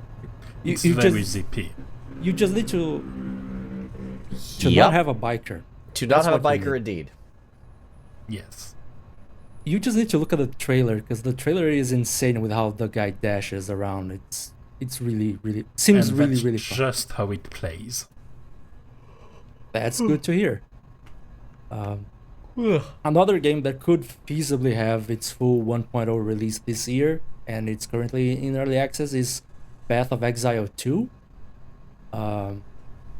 It's not necessarily a game I am excited to jump into, because Path of Exile, the entire brand is the complexity. And that's not quite my thing. But after Diablo 4 came out, we saw a lot of cross-pollination between these dungeon crawler ARPGs. Like, for example, Diablo 4 came out, and it was the first of these games to add a dodge button, where you just press spacebar and you dodge like a Souls-like game. It didn't take like 2 months for Grim Dawn to add a patch where they added that mechanic to their game. Ooh, Geister with the spicy take in chat. Yeah. I'm not sure I can get behind that statement. Indeed. Yeah, that's a bit too far. But yeah, like... That smells a bit too much like Twitter to me. Yeah. You're not wrong. I'll take that back, because I had one more example. Please continue. Sorry. Yeah, Diablo 4 came out. It had a dodge mechanic like Souls-like games, where you press spacebar, you dodge, and it's a major mechanic in boss fights. I think it took a couple months, maybe less, for Grim Dawn to release a similar mechanic in their next major update. And then last Epoch also added a dodge button. So like, that's just an example of the cross-pollination that's going on thanks to competition in the dungeon crawler ARPG space. Yeah. So I'm interested in what Path of Exile 2 will come up with. Indeed. Especially since now it's competing with Last Epoch, which plays very similar to Path of Exile in terms of how the skills feel. Yeah. Also, for other hypotheticals, which is more wishful thinking than anything, I still want more news about the IOI Bond game. Oh yeah. I think we've got to be getting close at this point to at least information on it. Like, they've been working on it for a while, and they've been showing that their, like, celebrity elusive targets, so to speak, have been interesting. So, yeah. And that's a game that ever since it got announced, it hasn't left my brain at all. Yeah. I'm always curious about what the hell is going on. What's next? Maybe it doesn't release this year, but I feel like 2025 is when we're going to start getting information about it. Agreed. IOI feels very good for that. They don't usually keep things too far under their hats. Yeah, that sounds very realistic to me. And the more exciting thing, perhaps, is that there's a very reasonable chance we haven't talked or thought about one of my favorite games that is going to come out this year, because there's been a pretty persistent tendency of absolute gems to just come out of nowhere and become an obsession for a couple of months suddenly. So even with all of that anticipation, what I'm excited the most for is to be surprised by something just blindsided me with quality gameplay, innovative worlds, and amazing soundtracks. Yep. Yeah, the big thing, I suppose you could call it the big trend in gaming in recent years, is that AAA studios, which are the ones where it's easy to find information about, they're mostly playing to big brands or formulas that they know will work. Indie games are doing some really creative stuff as of the past few years, but those are the ones that are really hard to find information in advance. Yeah. So there's a high chance that we'll just stumble across a game that is extremely fun in like March. That's what happened to me like with Everspace 2. I keep singing the praises of that one. Like, I had no idea that game existed, then suddenly it was my favorite game of the year. Also, the fact we know what Blade Chimera is shows that, this is the kind of thing you have to actively follow to know about. Yeah, exactly. I lucked into it because of some... I forget the exact thing. I think it was like one article on a game website that had me like, oh yeah, this game. And then a completely unrelated Steam recommendation that had the same publisher. And I'm like, why are you recommending this to me? And for some reason I clicked this one. I'm like, oh, that's why, the publisher. Oh, the publisher's coming out with a new game. Oh, this looks great. And then suddenly I'm playing the demo and it's awesome. So yeah, this is just one of these things where it's like, the indie space is so wild, anything can happen. Absolutely. And a lot of highly skilled, highly experienced people are leaving AAA world and forming indie studios and coming up with the games that they could never get approval for beforehand. Yeah. But if you're able to make it happen, then follow that passion. I'd love to make my own game one day. Lord knows I'd need an actual artist to do that, but I'd love to.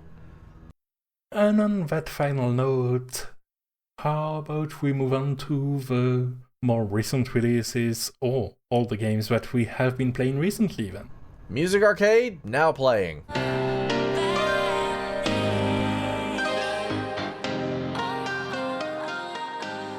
Going to be a short one. It's certainly been a pretty sizable episode. Yep. On my end, bit of Marvel Rivals I've played. Really? Okay. I've enjoyed the mechanics of it all. The music is not much to write home about, but they're doing surprisingly fun things with the story. Like, in-game it doesn't matter, but the fact that we are apparently going through a New York takeover by Dracula is pretty cool. That is pretty cool. Sorry, a Doctor Doom Dracula alliance. Oh, even better. Exactly. Sorry, I've just got to comment on this because this one has lived rent-free in my head since it happened. A deleted tweet where an angry Blizzard exec accused Marvel Rivals of the character Black Widow ripping off Widowmaker. Yes. That was them. That was hilarious. Indeed. Just wanted to throw that out there because, wow, the cluelessness there is deeply impressive. Yep. Someone is out of touch. Yup. Yeah. Anyway, please continue. I do have to ask about Marvel Rivals. What is the monetization like? Because the only other two things I know NetEase for is one, that they are making a Destiny spin-off, and two, that they made Diablo Immortal in collaboration with Blizzard. The monetization is you buy skins. All battle passes full of skins. So, pretty fair. Yeah. Is there no hero unlocked, no power unbalance of anything, just skins. Okay. That's honestly for a live service game, breath of fresh air. It works. Next, what I have been playing a fair amount of, because there was awesome games done quick last week, so I wanted to get something pretty mindless on the screen while this was going on, and found Poké-Rogue surprisingly fun, which is the completely unofficial, of course, Pokemon roguelike. Where just you pick a team of starters and you go through battles until your team gets wiped. Okay. So that's been a fun time, and they have a pretty wide selection of tracks from throughout the series. It's in terms of mechanics, Pokemon selections, and song, this is the whole kitchen sink. So fun times for that. When it comes to games done quick, I feel like, if nothing else, I must mention as well that they had pretty late a Crazy Taxi run.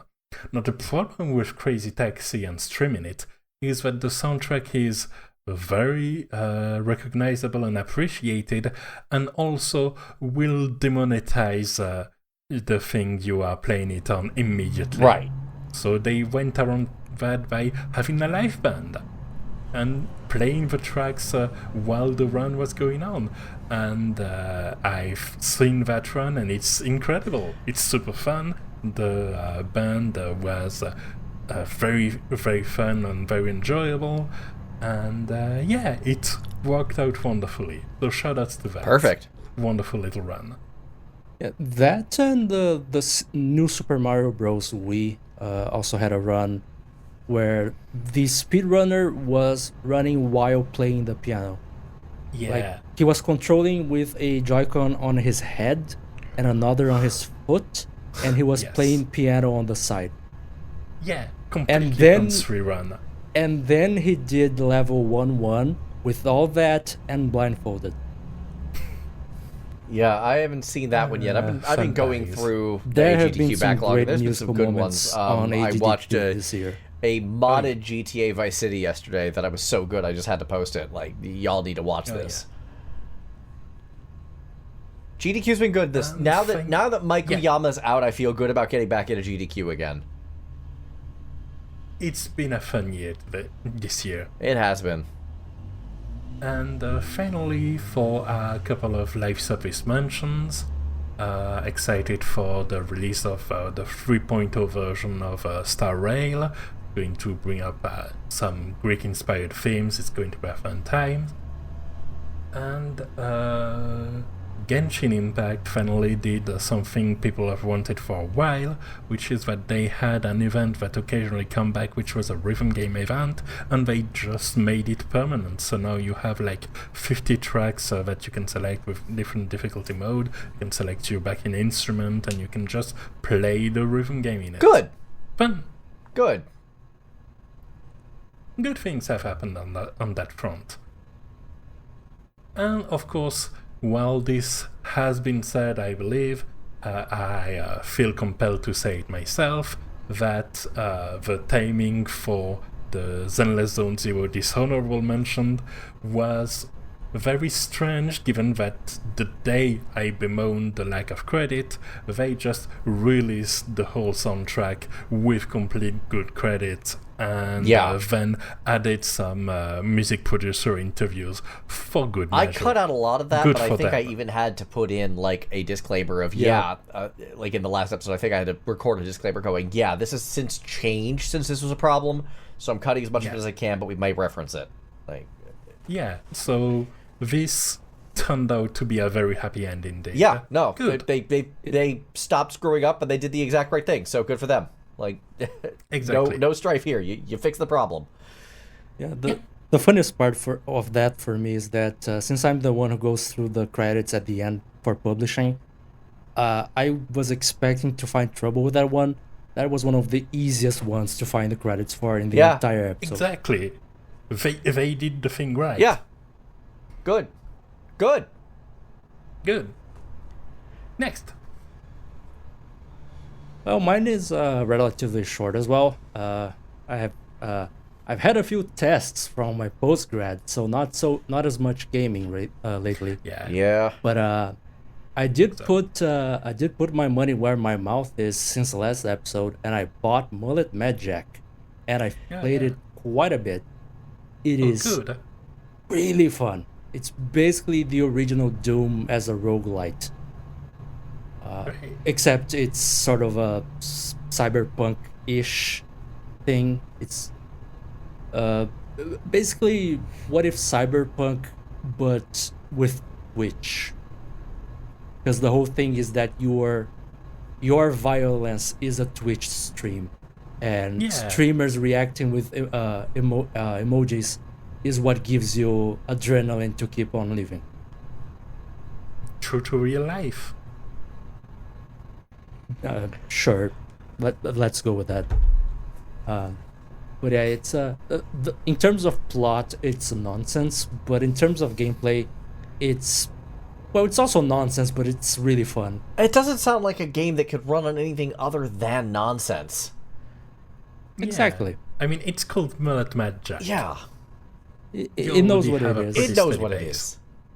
Yeah. Yeah. I've also been exploring Baldur's Gate 3 a little bit more again, just here and there when I'm not entirely drained from the postgrad and my work in marketing. Yep. Lovely. As always, I just can't sit still and I have to make new builds, so I have new builds. Cool. Because that's me. Yep. And for calmer days where I just want to relax, I've been dipping my toes into Talented again. Okay. I've done that as well. I finally unlocked the Alchemist. I've yet to unlock him. Last time I played prior to this, the Alchemist wasn't even a character yet. And so far I've only just been doing challenges, not the base game yet. So I will unlock that character, I just haven't done so yet. But Talented is a fun little game to play when you just want to relax. Yeah. Fair enough. And that's been it for me. And that and watching AGDQ on my second monitor. Of course. Hey, guess what? My list is also short. So I've been playing as pick a game, Borderlands 2, which does have a cool soundtrack. Yeah. And Library of Ruina, which has technically, I think, a cool soundtrack, but unfortunately every time I played it, I've been so tired and insomniacized that I've been, like, not really able to appreciate it. Oh. And then Arknights has been rerun. Like, 3 back-to-back reruns. So, I've already talked about these soundtracks at length, so there's no reason for me to really get back into it further. Yeah, but aren't they releasing something pretty big pretty soon? Yes. I think I've seen... In 4 days, we're getting a new anniversary event, and I think the reason for all these reruns is we were kind of, like, trying to get those out of the way before that. And then the next Integrated Strategies, IS5, that's probably going to come out, like, next month. So, yeah, we're not short on content. This has just been a weird bit of it since the last episode of Music Arcade. It's just been reruns. Oh, that reminds me. One thing we haven't mentioned, but that likely is going to release in 2025. Enfield. Oh, yeah. Absolutely looking forward to that. How have none of us mentioned Enfield? The beta test is... I don't know. Yeah.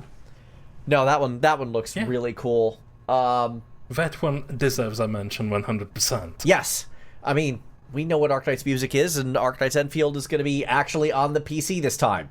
So, it's definitely more in the Genshin mold of 3D, but... I'm going to give it a try, because if it was just the Genshin mold, I wouldn't be that interested. No, me neither.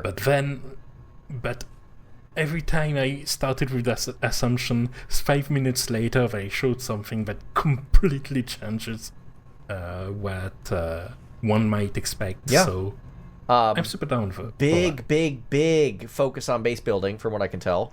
Yeah. And the other thing is that you have your entire team on the field at the same time. So you can tell them to use skills, very Xenoblade 2-like. There is a very real possibility that we might have a battle of logistics between Arknights and Anno 117. I like Rome as a setting. I always have, so I'm going to at least poke my head over towards Anno. I don't really know who's the publisher on that one. That's Ubisoft. Oh. Yeah. Cool. Then I'm probably not going to do that because DRM can go F itself. Yeah, although I think they've removed the need for the stupid launcher. Okay, that might get me interested again, because my system has never really responded to Denuvo too negatively. Yeah. But I'm, no. If the launcher's gone, I may actually look into it again, but their Uplay was just the worst. But that's a very understandable condition. Like I said, Anno was the one Ubisoft game I played that was a sacrifice. Yeah. Installing their launcher was a sacrifice. Yeah, it's bloat. It's bloat for a company that I don't trust. That's not something I'm into. Yeah. But if we can just skip that, then I'm more into it. Yeah, clear. And that's, unless I'm forgetting something, my list. Then that's every list we've covered, so I think that was a pretty long but pretty rich episode that leaves us a lot to look forward to. Yeah, literally and figuratively. I expect next week, next week, I expect that next episode, one or both of us is going to have Blade Chimera and Dynasty Warriors Origins at the very least to talk about. Oh yeah, and I'm likely going to talk about Final Fantasy VII Rebirth as well. Oh yeah, that's coming out too. Oh man. Yeah.